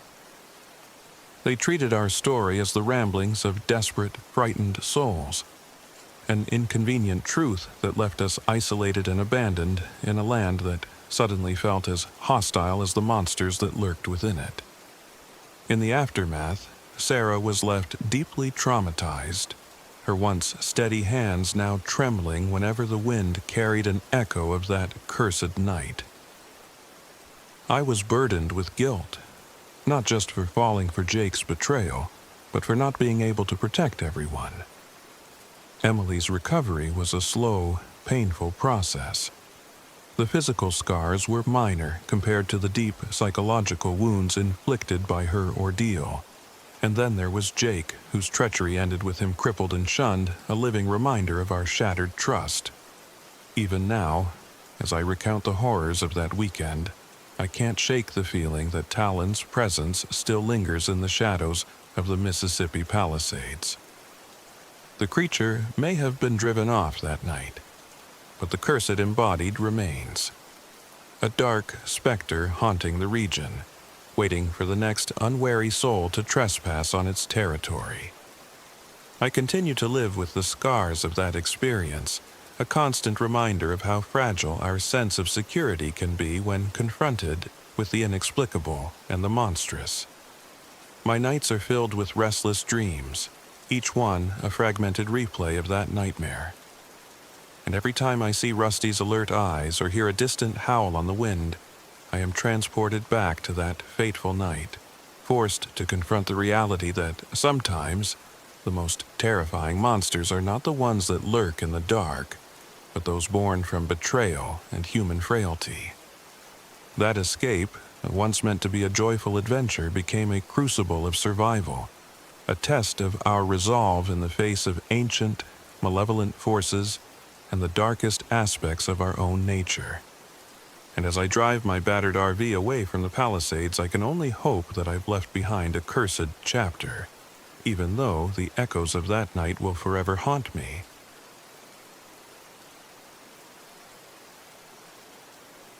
My name is Jack Martin. I'm 45, and this happened one early autumn when I rolled into White Oak Ridge near Ottawa, Illinois. I had been on a long, lonely journey in my aging RV, a clunker with a sputtering generator, unreliable GPS, and more than a few dents that told stories of past mishaps. I wasn't just running from the city, I was running from myself. After a string of personal tragedies and mistakes that shattered the life I once knew, I craved solitude. A chance to face my inner demons far from the prying eyes of society. As I pulled my RV off the cracked gravel road into a secluded clearing, the forest closed in around me like a living, breathing entity. The dense stands of towering oak and maple trees, their leaves already shifting to deep crimsons and burnt oranges, lent the landscape a haunting beauty. Thick fog clung to the ground, and the silence was almost suffocating. It was the perfect place to escape, or so I hoped. While setting up my meager campsite, I couldn't shake the odd feeling that something wasn't right. I found myself glancing at the ancient trees, noticing that many bore strange, almost desperate carvings, symbols that seemed too deliberate to be random graffiti. They were etched deep into the bark, as if by hands desperate to communicate a long-forgotten warning. My fingers trembled as I traced one of the symbols, feeling the rough wood under my skin. I thought back to the local legends I had overheard on the few small-town stops along the way, whispers of a cursed woman, doomed to roam these woods as the Witch of White Oak Ridge. But I dismissed them as superstitious tales, fit for campfire stories. Night fell quickly, and with it came a biting chill. I settled into the cramped RV, trying to coax warmth from a faulty heater. The storm began as a low, insistent murmur outside. Rain tapped against the thin metal walls, gradually building into a relentless, drumming assault. I tried to focus on my own thoughts, hoping that isolation would grant me the clarity I so desperately needed. Instead, my mind spiraled into memories of past regrets and missed chances, ghosts more frightening than any specter I might encounter in the dark. At around midnight, I awoke to soft, almost imperceptible whispers outside the RV. They weren't the wind, nor were they the usual creaks of an old vehicle settling into the cold.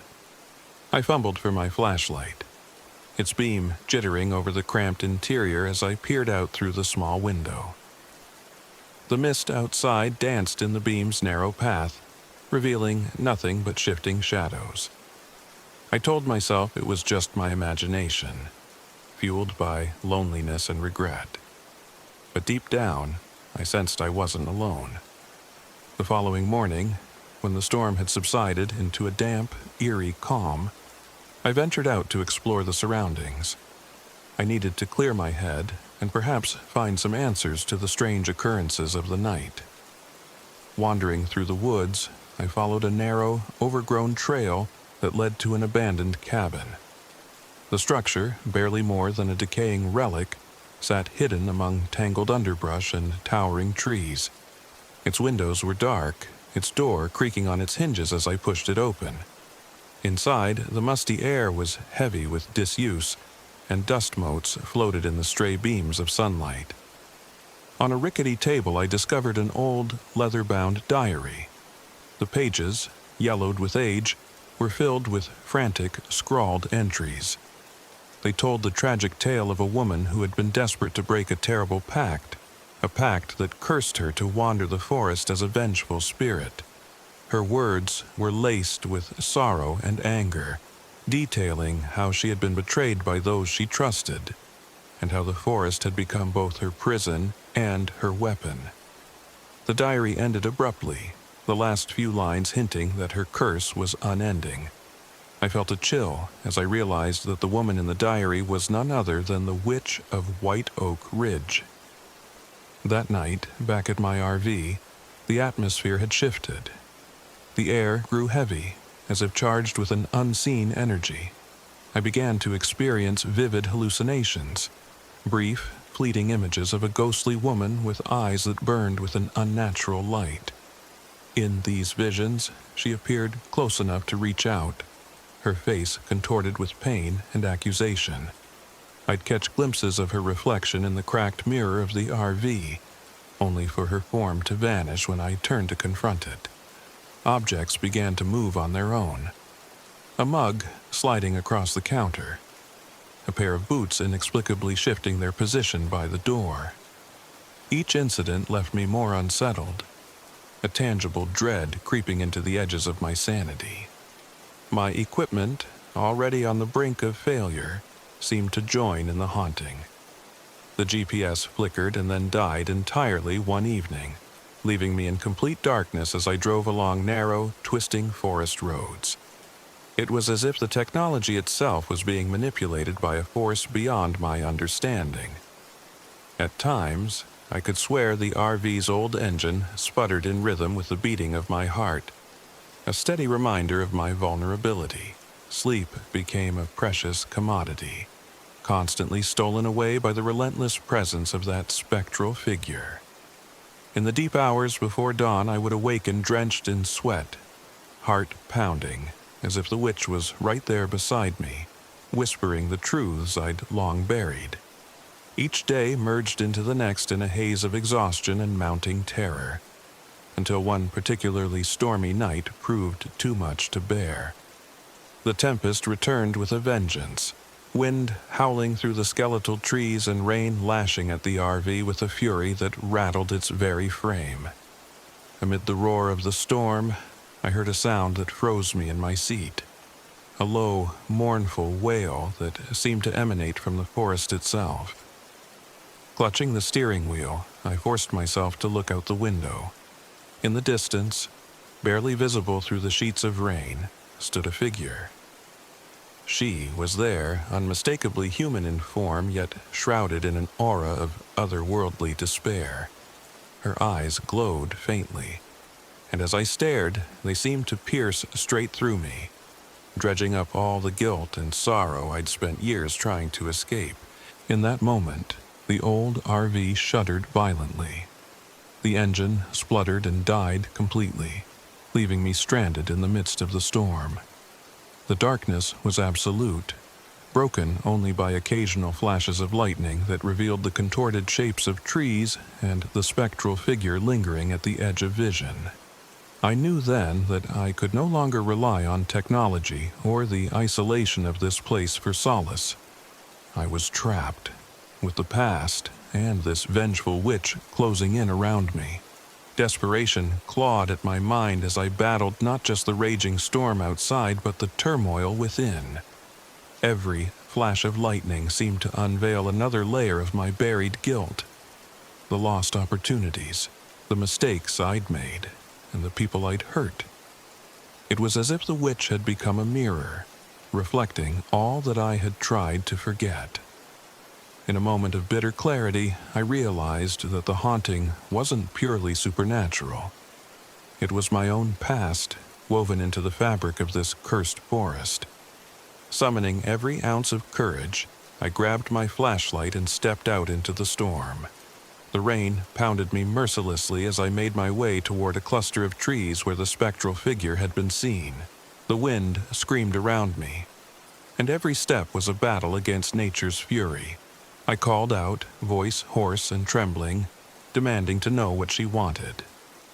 The only answer was a gust of wind that carried a whisper of my own name back to me, layered with sorrow and accusation. I pressed on, heart pounding, until I reached a clearing where the storm seemed to momentarily subside. There, illuminated by the flickering light of my dying flashlight, she appeared fully. A translucent figure with long, wild hair, her face etched with centuries of pain. The Witch of White Oak Ridge. Her eyes, blazing with a strange mixture of anger and sadness, locked onto mine. In that silent exchange, I felt every regret and every unatoned sin rise up like a tidal wave. She stepped forward, and with every measured step, the ground beneath me trembled as if in response. For what felt like an eternity, we stood facing each other. The forest around us was alive with murmurs, echoes of past betrayals, of unhealed wounds, of secrets kept hidden in the dark. Then, as if compelled by an unseen force, I found myself speaking the unspoken, admitting my failures, my betrayals, the guilt I had carried for far too long. My voice cracked with the weight of the truth, and in that raw moment of vulnerability, something shifted. The witch's features softened imperceptibly, her expression no longer solely one of retribution, but of profound sorrow. The forest held its breath as I continued, pouring out my confession into the relentless rain. I acknowledged the mistakes I'd made and the lives I'd damaged, understanding at last that my own inner torment had summoned her to these woods. The witch's eyes flickered, and for a moment I thought I saw a glimmer of forgiveness, a possibility that redemption, even if fleeting, might be within reach. But just as quickly as the moment of catharsis came, the air thickened with a palpable dread. The witch's sorrow turned to anguish as the ground around us began to crack and shift. Shadows deepened, and the wind roared in a way that drowned out all thought. The spectral figure recoiled, and then, with a force that shattered the silence, she vanished into the darkness, leaving behind only the echo of her wails and the bitter taste of regret. I stood there, drenched and trembling, my confession lingering in the cold night air. The storm eventually subsided, and a heavy, sorrowful calm replaced its fury. The RV remained broken, a stark reminder of my isolation and the cost of my sins. I retrieved the diary from the abandoned cabin, its pages now a testament to the encounter and to the truth that haunted not just the woods, but me as well. In the days that followed, I managed to jury-rig my way back to a semblance of safety, driving along the deserted forest roads with the diary clutched in my hand. I realized that while I might physically leave White Oak Ridge, the shadows of that night would remain with me forever. The Witch of White Oak Ridge had not been a mere supernatural specter. She was a manifestation of my own guilt, a reminder that one cannot simply escape the past without facing it head-on. Now, as I write this from a modest motel far from the cursed woods, I still hear faint echoes of that spectral wail on quiet nights. My journey into isolation has not ended. It has only just begun. I know that redemption is a long, uncertain road, and sometimes the ghosts of yesterday are the fiercest demons of all. Yet, I also know that confronting these inner shadows is the only way to truly free oneself. The forest, the storm, and the witch have all become a part of me. A painful, unyielding reminder that the past never truly dies. It only awaits the day we choose to face it.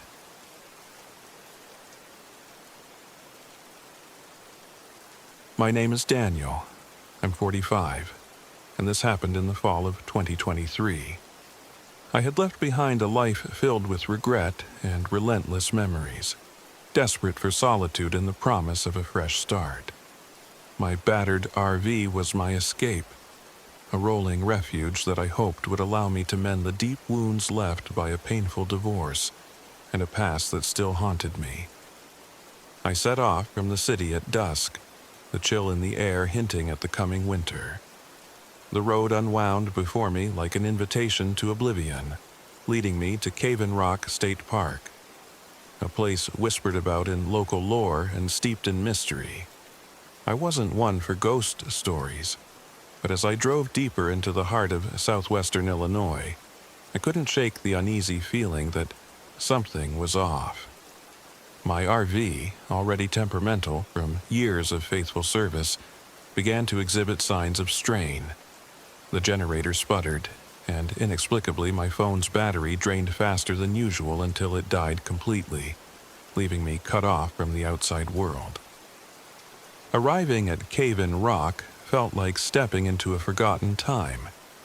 The park was both beautiful and foreboding, the jagged cliffs and dense woodlands forming a natural fortress around the ancient Ohio River. I decided to set up camp near an abandoned cabin on the park's outskirts, a relic that I'd read about in local histories, now left to decay among nature's reclaiming grip.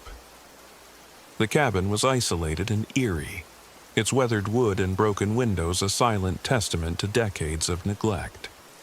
Inside, I found a collection of old newspaper clippings tacked to the wall.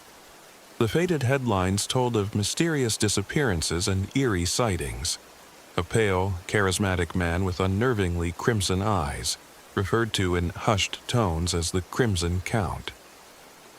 I had always dismissed such tales as folklore, yet here they were, woven into the fabric of the very place I'd chosen to seek solace. That night, as a violent storm rolled in, I struggled to repair the failing generator outside the cabin. The wind howled through the trees, carrying with it whispers that sounded disturbingly like voices. The sound made my skin crawl, but I pressed on, determined not to be defeated by malfunctioning equipment and nature's tempests. Then, in a flash of lightning, I saw him. A figure at the edge of the clearing, standing motionless, his face pallid and eyes aglow with a blood-red intensity. I froze. In that split second, I knew the stories were more than mere legends. The Crimson Count, as he was called, moved with a grace that belied the horror he exuded. Before I could retreat, he lunged, and a searing pain exploded in my head as everything went black. When I awoke, darkness surrounded me. I was lying on cold, damp stone, my wrists and ankles bound by rough, rusty chains. Panic surged through me as I struggled to recall what had happened. The dim light of a single, flickering bulb revealed an underground lair beneath the cabin. Shadows danced on the walls, and the air reeked of decay and ancient secrets. The Crimson Count appeared before me, his presence both regal and terrifying. His voice, low and hypnotic, filled the room with promises of endless torment. "You carry a darkness within you, Daniel," he hissed, his words twisting around my mind. "Your past sins, your regrets, they make you ripe for the harvest." He began a relentless interrogation, not merely of my body, but of my soul. Each word he spoke dredged up memories I had long tried to bury, the mistakes that had shattered my marriage, the choices that had led to irrevocable loss. With each flash of agony he inflicted, both physical pain and the psychological torment of reliving my darkest moments, I felt my resolve weaken. It was as if he sought to break me entirely, to mold me into something he could control. Time lost meaning in that subterranean cell. I was trapped in a waking nightmare, assaulted by both my own inner demons and the insidious power of the Crimson Count. Amid the haze of pain and despair, fragments of the old newspaper clippings resurfaced in my mind. I remembered a detail, a mysterious talisman described as a relic of ancient power that had been mentioned in connection with his long, cursed existence. The thought sparked a sliver of hope. If I could find that talisman, maybe I could weaken him enough to escape. The opportunity came when, in one moment of his distracted arrogance, the Crimson Count left his side to attend to some unknown ritual. The silence was oppressive, but it was my chance. Summoning every ounce of strength, I strained against the chains until the coarse metal grazed my skin. The pain was excruciating, but the prospect of freedom pushed me onward. In the murk of the lair, I managed to free one hand, then the other, and crept along the wall until I discovered a small, ornate box, partially hidden behind a rotted beam. Inside, wrapped in a faded cloth, was the talisman, a small, intricately carved amulet that pulsed with a faint, otherworldly glow. Armed with this newfound hope, I waited for the opportune moment. When the Crimson Count returned, his eyes narrowing at the sight of my trembling form, I felt the talisman vibrate in my hand. His power seemed to waver momentarily, his malevolent gaze faltering as if the relic was an anathema to his dark essence. That moment was all I needed. With a surge of desperate adrenaline, I broke free from the remaining bonds and launched myself at him. The ensuing struggle was brutal and chaotic, a clash of raw, primal energy and centuries-old malice. I fought with every fiber of my being, driven by the need to reclaim my freedom and my life. The Crimson Count was a formidable opponent, his strength seemingly superhuman, and his fangs flashed in the intermittent light as he hissed curses in a language I couldn't understand. My ragged breaths mingled with the sound of our desperate scuffle, each impact echoing in the cavernous lair. I managed to press the talisman against his chest, and a searing shock ran through me as he recoiled. The glow of the relic flared bright, illuminating the dark corners of the underground chamber and revealing hidden symbols carved into the stone, a tapestry of ancient lore that bound him to this place. For a long, agonizing minute, the two of us locked in combat, the talisman weakening him as I drove him back, step by torturous step. His eyes, once so full of unearthly cruelty, dimmed with each surge of the relic's power. Finally, with one last cry that mingled rage and despair, he faltered and sank to his knees, his form dissipating into a mist of shadows and crimson light. I collapsed, trembling and exhausted, my body battered and mind reeling from the ordeal. The underground lair was eerily silent now, the only sound my ragged breathing echoing off the stone walls. The weight of what I had endured, and what I had nearly become, crushed me. I was scarred in more ways than one. Physically, the deep gashes and bruises were a testament to my struggle, but the emotional and spiritual toll was far greater. After what felt like an eternity, I managed to stagger back to the RV. The storm had abated, leaving behind a strange, oppressive quiet that seemed to seep into every crevice of the park. Driving away from Cave-in Rock was a blur, a desperate escape fueled by the need to put as much distance as possible between myself and that cursed place. Yet, even as the miles piled up on the odometer, I could not shake the image of the Crimson Count's dying eyes or the echo of his voice promising that our fates were forever entwined. I knew that the relic, now clutched tightly in my hand, was both a blessing and a curse, a reminder that I had confronted an ancient evil and emerged victorious, but at a cost that would haunt me forever. In the weeks that followed, I sought solace in the quiet corners of my new, solitary existence. The physical scars slowly healed, but the psychological wounds remained open, raw, and persistent. Nights became a battleground of dreams, where I relived the torture in that underground cell, the whispered condemnations of the Crimson Count echoing in the darkness.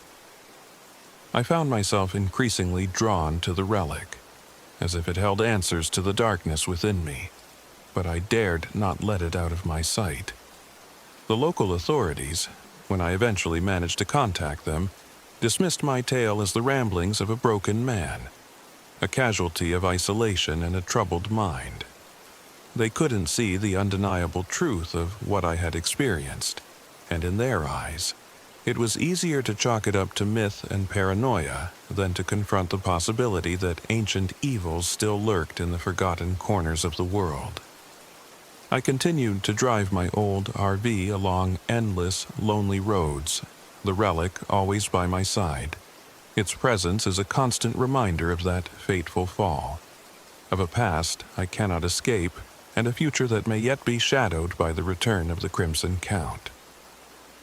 Every creak of the RV, every flicker of light in the dark, stirs memories of that underground lair and the battle that nearly claimed my soul.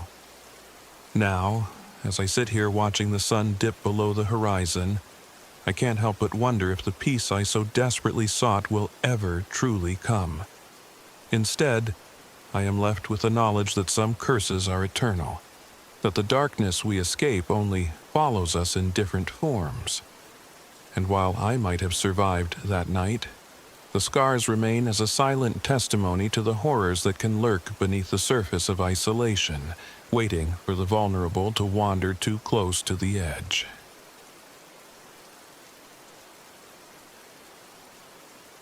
My name is John Carter.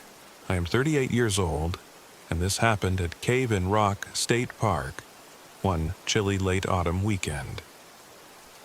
I've always prided myself on my ability to lead, honed by my years in the military, but nothing could have prepared me for the nightmare that unfolded on that mist-shrouded night. I had organized this trip with a close-knit group of friends, hoping to escape the relentless grind of urban life and reconnect with nature. We'd rented an old RV, a clunker that had seen better days, and set off with high spirits. Alongside me was Samantha Sam Rodriguez, my steadfast second-in-command whose caution balanced my more confident streak. Mike Thompson, ever the jokester, kept our spirits light even when tensions simmered beneath the surface. Laura Bennett, our adventurous free spirit, was eager to explore the local legends, and Thomas Green, the quiet academic obsessed with indigenous lore, completed our eclectic band. We were drawn to Cave-in Rock by its haunting beauty and the unsettling tales of a skinwalker, a shape-shifting creature whispered about by local residents, a creature that blurred the lines between man and beast. Our journey began uneventfully, marred only by the RV's stubborn refusal to cooperate. The engine coughed and spluttered, and our GPS, which I'd taken for granted, started giving erratic directions. As we trudged along dusty backroads bordered by dense, towering trees, it became clear that technology was failing us. Communication devices buzzed and died, leaving us stranded in an area where the only certainty was the encroaching darkness of the surrounding wilderness. That first night, we set up camp near a cluster of weathered rock formations. The air was crisp, and a dense fog began to roll in off the Ohio River, transforming the familiar landscape into a labyrinth of shifting shadows. We sat around a small, crackling campfire trying to distract ourselves with stories and laughter. But even in the warmth of the fire, unease lingered. I noticed Sam's eyes darting toward the dark tree line, her hand subconsciously tightening around the metal of her flashlight. Mike's jokes, though light-hearted, sounded strained, and Laura's animated chatter about local legends took on an almost desperate quality, as if she was trying to convince herself that the stories were nothing more than tall tales. It wasn't long before the forest began to whisper its own secrets. In the deep silence of the night, a series of low, guttural howls broke the calm. At first, I dismissed them as the calls of wild animals. But then I saw them, a set of elongated, almost human footprints in the mud near our camp. The prints were strangely distorted, as though the creature that made them was both man and beast, with a gait that defied natural movement. I remember lying awake in my bunk, listening to the persistent sound of the howls mingling with the rustle of leaves and the occasional snap of a twig. The tension among us was palpable. Sam insisted we should remain vigilant, while Mike tried to make light of the situation, masking his own growing anxiety with forced humor. Laura, her eyes shining with a mix of excitement and fear, kept muttering about the skinwalker, a being that, according to local lore, could assume the shape of anyone it desired. The following morning, our unease only deepened. While inspecting the area around the campsite, Thomas found more disturbing evidence. Footprints that seemed to lead deeper into the woods, toward a set of jagged rock formations that loomed like ancient sentinels. I could see the intensity in Thomas's eyes as he whispered about the skinwalker's presence, drawing on his extensive knowledge of indigenous myths. His obsession with the lore was well known among us, though I had hoped it would remain just that, a harmless fascination. Instead, it began to feel like an omen. As the day wore on, our equipment continued to fail us. The RV's engine sputtered intermittently, forcing us to rely on outdated maps and the occasional reluctant directions from locals. Our cell phones, once our lifeline, became unreliable in the remote stretches of forest. Tensions mounted as I struggled to keep the group focused, while Sam's quiet warnings about the perils of venturing too far into the unknown proved increasingly prescient. That night, as a dense fog enveloped the area once more, Laura suddenly bolted from her seat, her eyes wide with terror. "There's someone, no, something out there," she cried, her voice trembling as she pointed toward the edge of the campsite. I grabbed my flashlight and followed her outside, the beam cutting through the murk to reveal nothing but the swirling mist. Then, in a flash of movement, I saw it. A dark, shifting figure, tall and gaunt, its eyes glimmering unnaturally in the dim light. It vanished as quickly as it appeared, leaving behind only the lingering smell of decay and a profound sense of dread. That was when everything began to unravel. I confronted Thomas about his constant preoccupation with the legends, but his response was evasive. He hinted at secret contacts with a local faction involved in human trafficking and drug dealing, a network that exploited the region's superstitions to control isolated communities. His fascination with the skinwalker was more than academic, and I sensed a dangerous intensity in his eyes that I hadn't noticed before. I tried to warn the group, but by then it was too late. In the chaos that followed, our world turned violent. One stormy night, when the tension among us reached a breaking point, Thomas vanished. We discovered his belongings scattered near the edge of the woods, cryptic notes that made explicit reference to the skinwalker and to a local criminal network. Panic set in, and suspicions began to fly. Had Thomas been coerced by these traffickers? Or worse, was he in league with them? Our worst fears were confirmed when, amid the confusion and betrayal, Laura was abducted. I remember the night vividly. One moment she was laughing by the fire, and the next, shadows emerged from the fog and she was gone. Her screams echoed through the night as unknown assailants dragged her away into the darkness. The kidnappers, I later learned, were part of the human trafficking ring that Thomas had been entangled with. They exploited local legends, using the myth of the skinwalker as a cover for their brutal activities. In their hidden lair, a dilapidated cabin deep in the woods, they began a series of unspeakable acts, subjecting Laura to both physical torture and psychological terror. The mere thought of what she endured filled me with a burning rage and a desperate determination to rescue her. Sam and I, hardened by the weight of leadership and responsibility, decided to mount a rescue operation. We gathered what little we had left: an unreliable map, our dwindling ammunition, and a fierce resolve, and set off into the oppressive darkness, our every step a battle against both the treacherous terrain and our inner demons.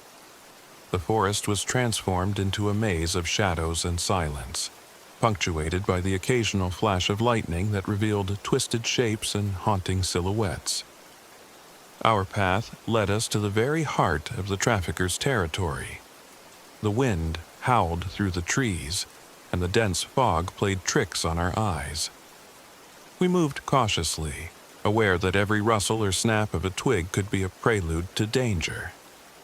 The deeper we ventured, the more palpable the presence of the skinwalker became. At times, I swore I heard voices that mimicked our own, echoing our fears back to us. It was as though the creature was toying with our minds, feeding on our desperation.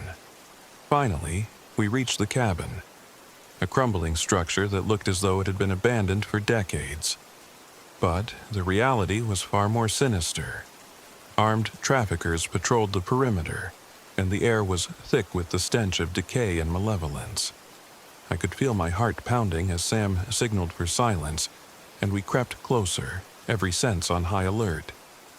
Inside, the atmosphere was one of unbridled cruelty. I overheard the traffickers discussing rituals, dark invocations meant to harness the power of the skinwalker. Their voices were low and sinister, and amidst the cruel banter I recognized a familiar, desperate cry, Laura's. I felt a surge of anger and helplessness. How could someone capable of such horror be allowed to roam free? Our plan was simple yet perilous: infiltrate the cabin, locate Laura, and escape with her before the traffickers, or the skinwalker, could react. But as we advanced, betrayal reared its ugly head. In a moment of desperate confusion, I saw Thomas, the very man I had once trusted, hesitating at the threshold of the cabin. His face was contorted with conflict, torn between loyalty to our group and his dark pact with the traffickers. In that heart-wrenching instant, his indecision cost us dearly. His hesitation alerted the traffickers, and a violent confrontation erupted. Gunfire shattered the eerie silence, echoing off the dilapidated walls. I dove for cover behind a rotted piece of furniture, my mind racing as I tried to reconcile the betrayal. Sam's steady voice guided me through the chaos as we fought our way deeper into the building. Every moment was a brutal struggle for survival, each step laden with the threat of both human malice and supernatural terror. In the midst of the melee, I caught a glimpse of the skinwalker. It moved with a terrifying, unnatural fluidity, its eyes locked onto me with a predatory gleam. Its form seemed to shift between human and beast, a manifestation of our collective fears made flesh. Eventually, amid the chaos and the relentless barrage of bullets and shouts, we reached the room where Laura was held captive. She was battered, her spirit nearly broken by the physical and mental torture she had endured. Yet there was a fierce glint in her eyes that told me she wasn't ready to surrender. With trembling hands, I helped her to her feet as Sam provided cover fire. The traffickers, disoriented by the sudden counterattack, were forced to retreat into the shadows of the cabin. But the horror wasn't over. As we fled into the oppressive night, the skinwalker pursued us relentlessly. Its presence was a constant, haunting reminder of the nightmare we had barely escaped. Behind us, chaos reigned in the cabin. Gunfire, anguished cries, and the unearthly howls of the creature blended into a cacophony of terror that would haunt my dreams for years to come. The return journey was no easier than the rescue. The forest, still shrouded in dense fog, seemed to conspire against us. Every rustle, every shadow threatened to unveil another hidden horror. Our RV, already beleaguered by mechanical failures, choked and wheezed as we struggled to put distance between ourselves and that cursed cabin. I couldn't shake the feeling that the skinwalker was still out there, lurking just beyond the edges of my vision, an ever-present reminder that some evils refused to be banished. In the aftermath, the scars of that weekend ran deep. Laura's physical wounds healed slowly, but the emotional and psychological toll remained. I was left with the bitter knowledge that trust had been shattered. Thomas, the man who had once been a valuable part of our group, had betrayed us in a moment of weakness, and his fate remains unknown. So the remaining members of our group, Sam and Mike, became shadows of their former selves, their eyes haunted by the memories of violence, betrayal, and the relentless terror of a creature that defied explanation. In the months since, I have often found myself driving along lonely back roads, the ghostly echo of that fateful night ever present in my mind. Cave-in Rock State Park, once a symbol of rugged, natural beauty, has become synonymous with horror. A place where legends come to life, where human treachery intertwines with supernatural malevolence. The skinwalker's presence and the dark network of traffickers that exploited local lore serve as stark reminders that in the vast, indifferent wilderness, survival often comes at an unbearable cost. I share my story not for sympathy, but as a cautionary tale, a reminder that some legends are born of grim reality, and that the line between myth and monstrous truth is perilously thin. In the depths of isolation, when the darkness of both man and creature converges, there is no easy escape, only the haunting knowledge that true evil can take many forms. And sometimes, when you look into the eyes of the night, you might just see it staring back at you.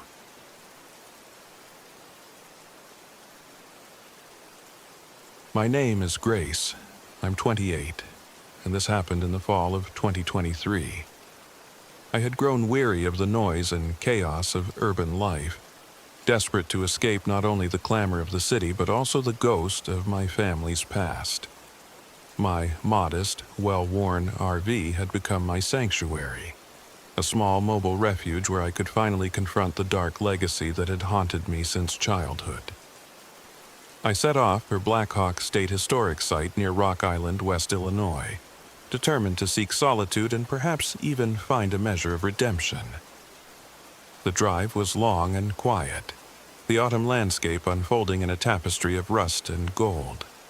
But as I ventured deeper into the rural heart of Illinois, I began to notice troubling signs.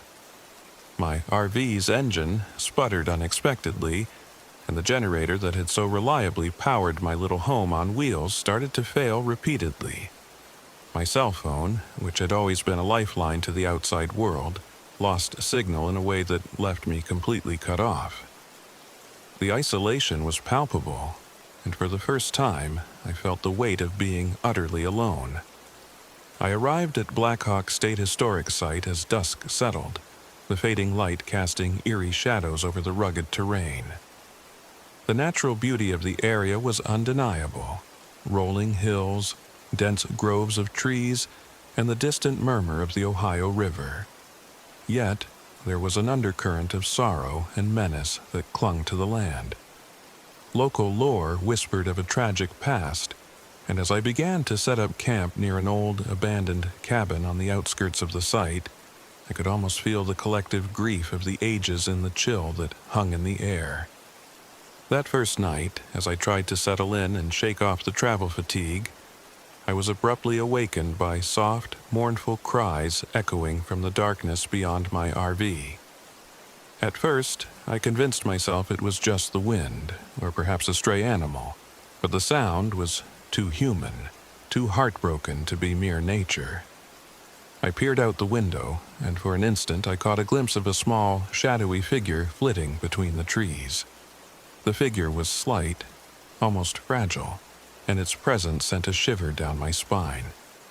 I couldn't shake the feeling that I was being watched by something that had once known pain, something desperate for recognition.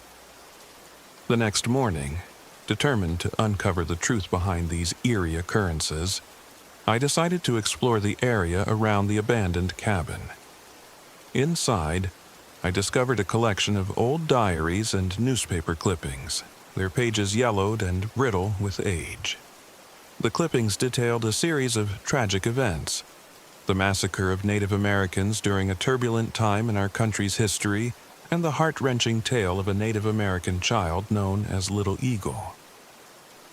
According to the articles, Little Eagle had been one of many innocent lives lost in the chaos, a victim of brutality and misunderstanding. The diaries spoke of sorrow and loss, and they hinted at the lingering presence of the child's spirit, a restless soul doomed to wander the grounds in search of justice or perhaps forgiveness. As twilight deepened on my second night at the site, I found myself unable to shake the oppressive silence that enveloped the historic land. The wind whispered through the trees, carrying with it voices that seemed too soft and plaintive to be natural. I stepped out of my RV, drawn by a mixture of fear and curiosity, and wandered toward the source of the sound.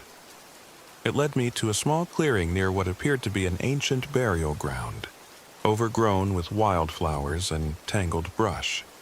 There, among the scattered remnants of Native American artifacts and worn relics, I heard a distinct sound, a quiet weeping that seemed to rise from the very earth. The sound grew louder, and before long I saw her, a spectral figure of a small Native American girl.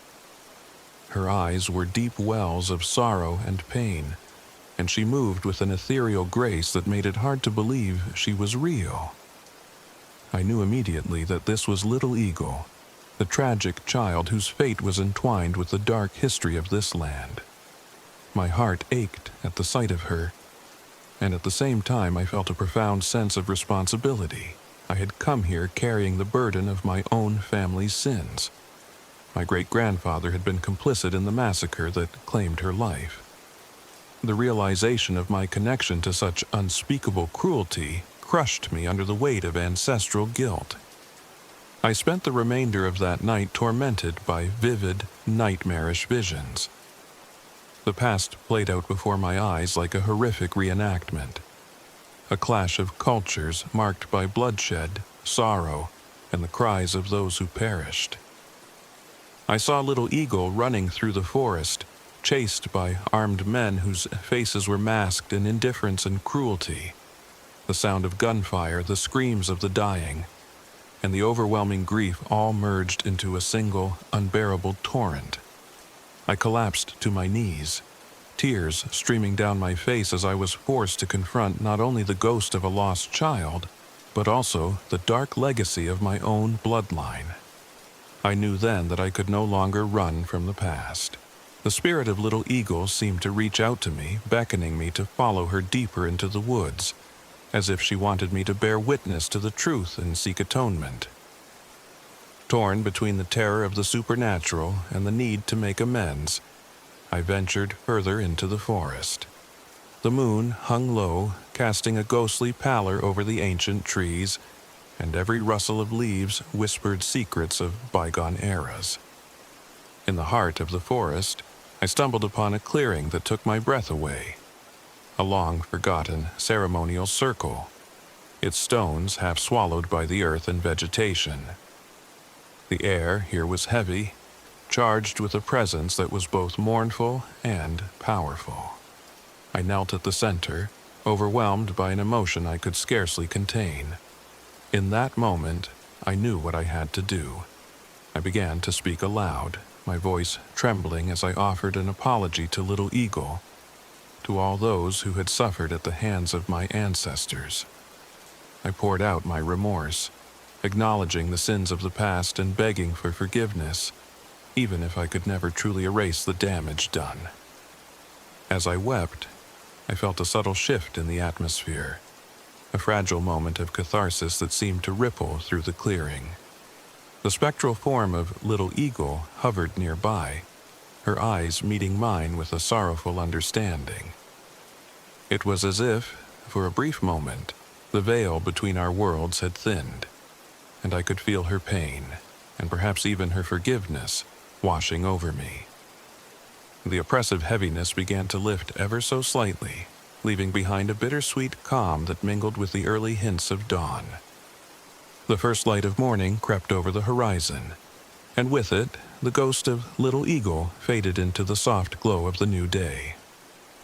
I returned to my RV, my heart still heavy but imbued with a renewed sense of purpose.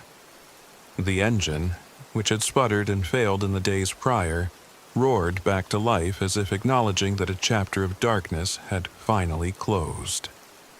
I drove away from Black Hawk State Historic Site with a profound understanding that I could never escape my past, but perhaps, by honoring the truth and seeking redemption, I could begin to heal.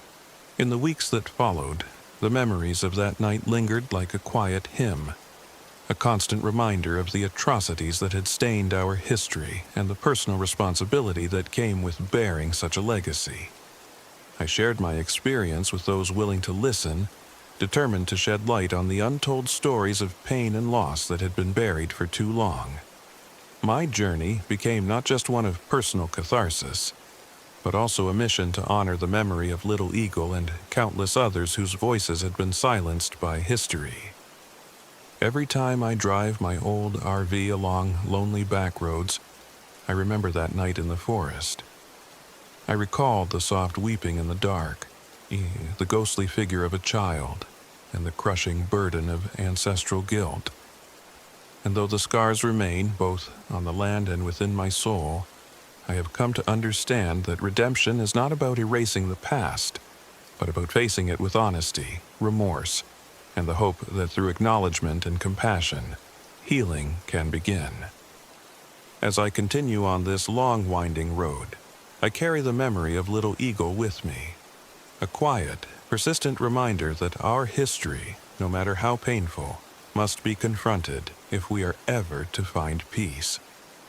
And perhaps in that confrontation, there lies the possibility of a future where the echoes of sorrow can finally give way to the light of understanding and forgiveness.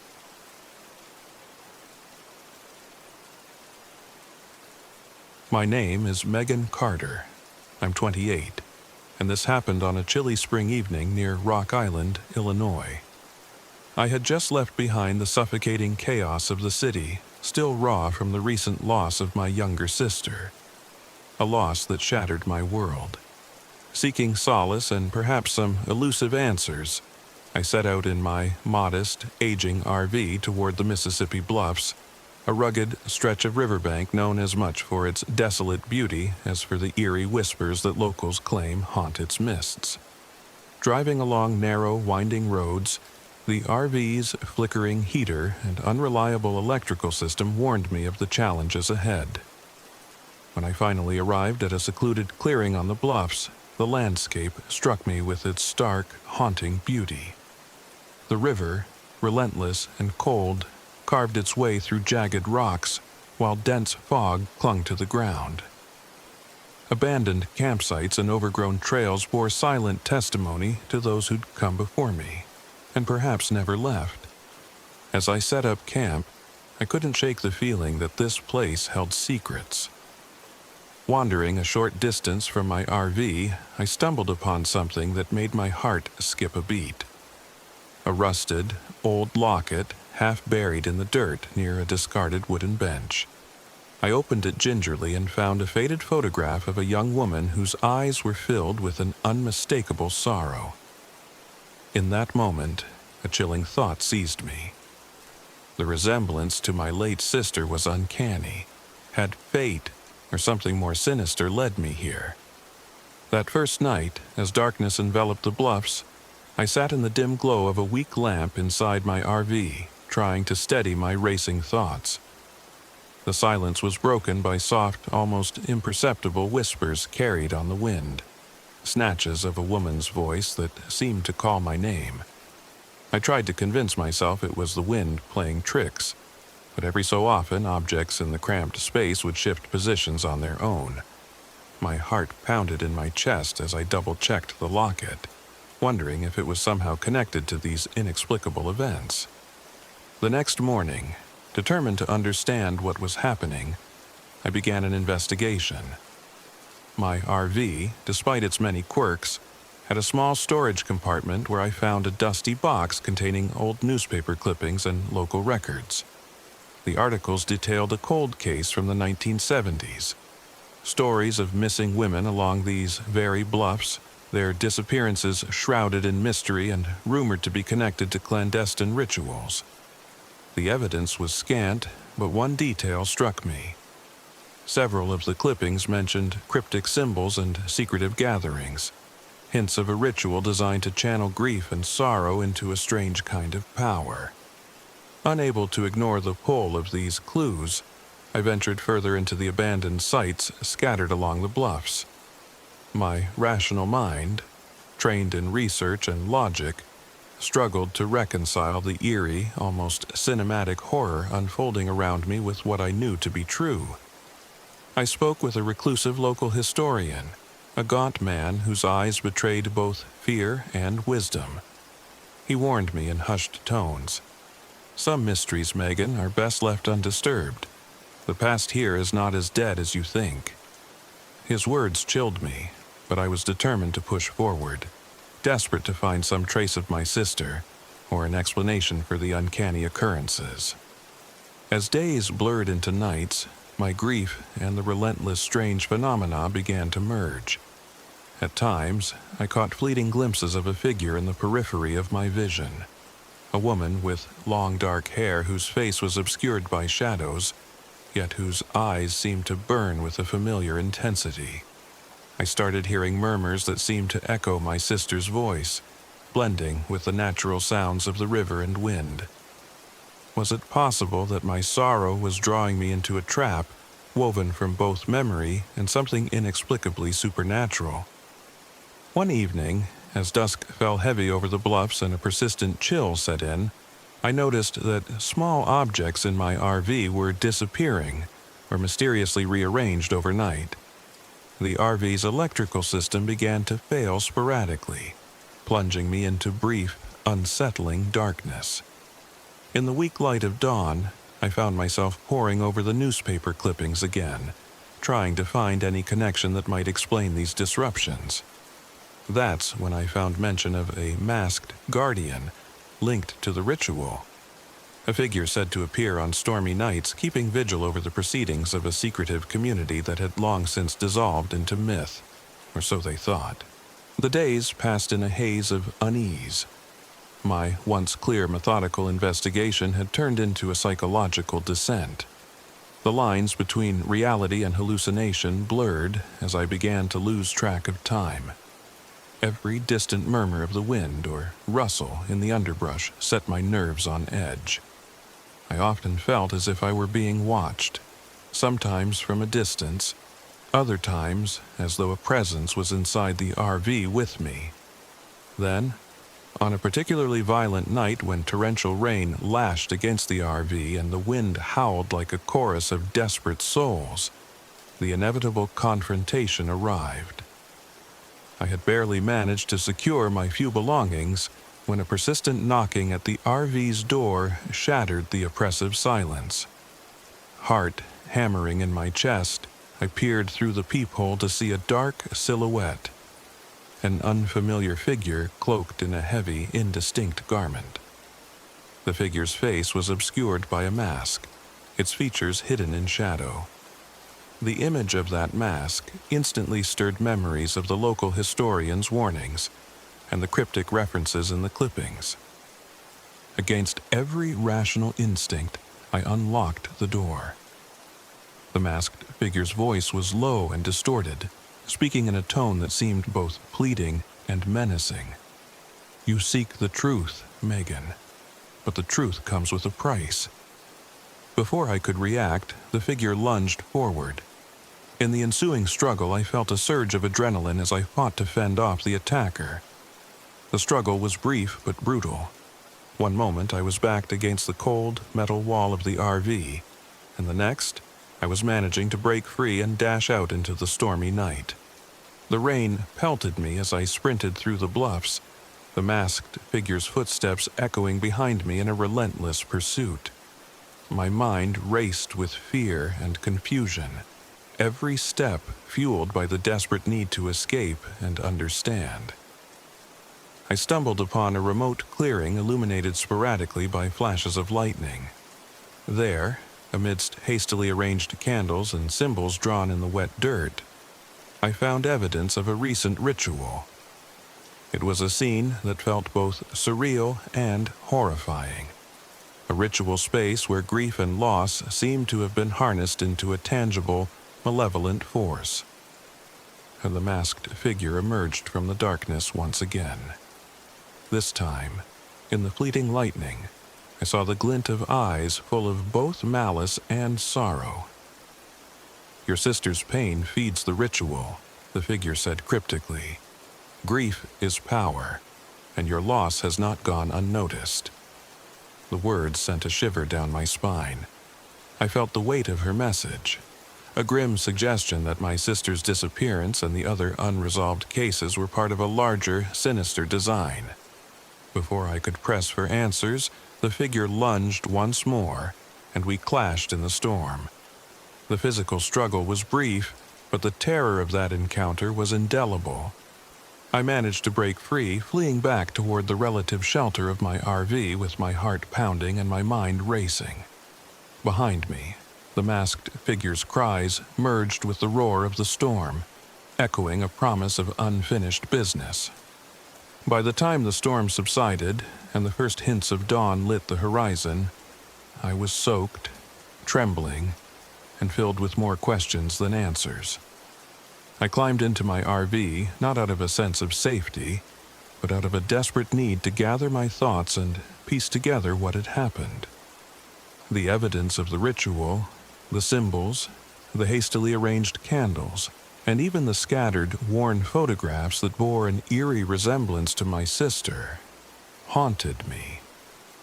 I realized that the ritual was ongoing, a dark practice that preyed upon the sorrow of those who had lost loved ones, channeling grief into a power that had driven someone or something to abduct and possibly sacrifice them. In the pale light of early morning, I started the RV and drove away from the clearing. The road ahead was shrouded in mist, and the landscape seemed unchanged, as if the night's horrors were nothing more than fleeting phantoms. But I knew better. The whispers in the wind, the shifting objects in my RV, and the terrifying encounter with the masked figure had etched themselves into my soul. I clutched the old locket and the faded photograph tightly, tokens of a past I had thought I'd left behind, and resolved that I would not let the mystery of my sister's disappearance remain unsolved. As I drove along the deserted roads of the Mississippi Bluffs, the unanswered questions haunted me.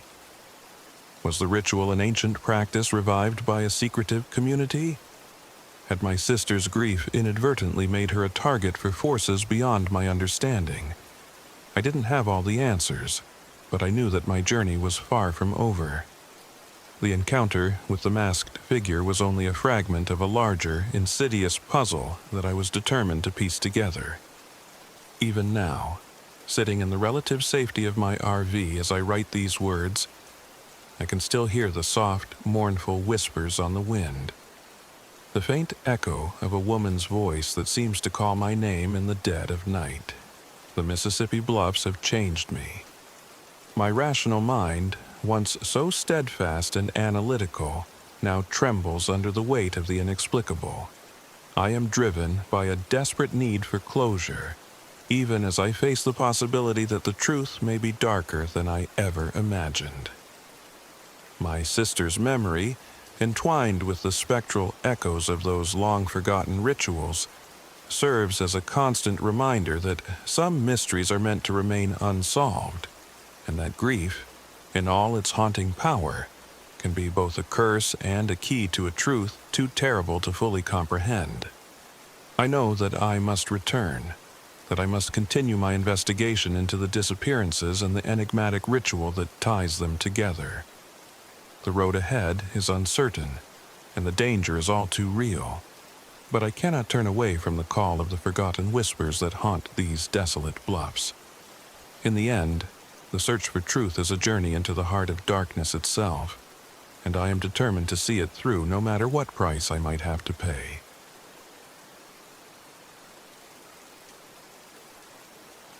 My name is Sarah. I'm 35. This happened at Garden of the Gods, Illinois, a place where jagged rock formations rise from dense forests, and the air itself seems to pulse with secrets. I embarked on this RV camping trip seeking solace, a chance to escape a past marred by abuse and the crushing weight of personal failure, and to find, perhaps, the first steps toward healing. I believed that in the rugged isolation of nature, I could leave behind the ghosts of my former life. I arrived on a cool, overcast afternoon, my old RV wheezing to a stop at the edge of a secluded clearing. The silence here was profound, broken only by the distant rustle of leaves and the faint call of unseen birds. I set up camp with a determined precision, hoping that the simple act of establishing a safe space would begin to mend my shattered spirit. Yet, as dusk fell, I noticed my RV's engine sputtering unexpectedly, and the GPS on my dashboard flickered erratically. My phone, which had always been a lifeline to the world, went dark. I felt an unfamiliar chill, not just from the dropping temperature, but from the realization that I was stranded on the fringe of civilization. The next morning, while exploring the area around my campsite, I discovered something that made my heart skip a beat. Etched into one of the weathered rock formations were strange, unsettling symbols. Their design was crude yet deliberate, reminiscent of the markings I'd read about in local folklore, a folklore that spoke of a malevolent presence known as Raven. I recalled overhearing whispers among a few locals about Raven, a demonic spirit said to manifest as a black crow, preying on those who wandered too far from safe ground. The symbols set my nerves on edge, and I couldn't shake the feeling that I'd stumbled upon something forbidden.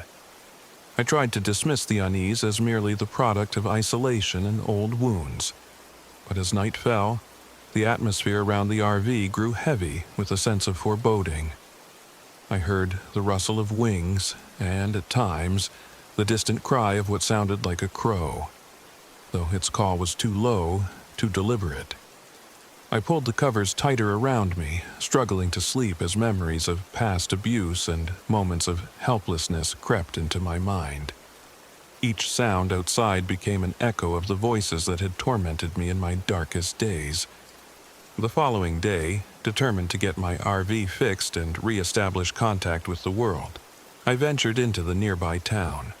On the way, I met a man named Rick, a seemingly friendly local who offered to help me locate a mechanic.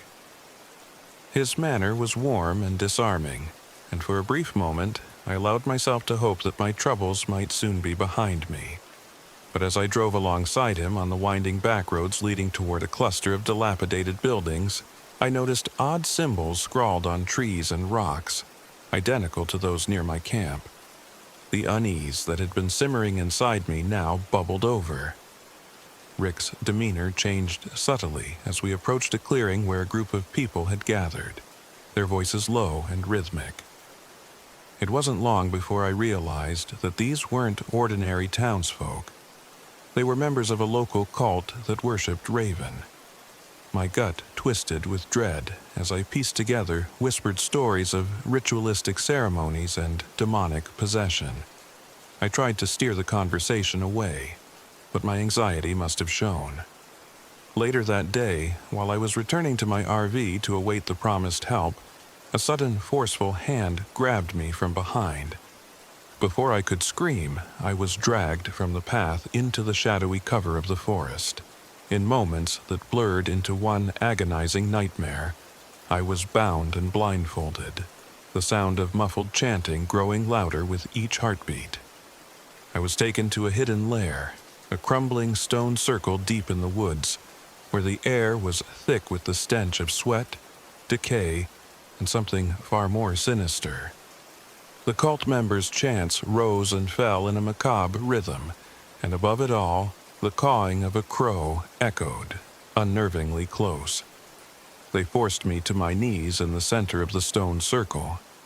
My hands were tied, and despite my struggles, I could feel their cold, relentless control. They claimed that I was chosen, that my inner torment made me a perfect vessel for Raven's power.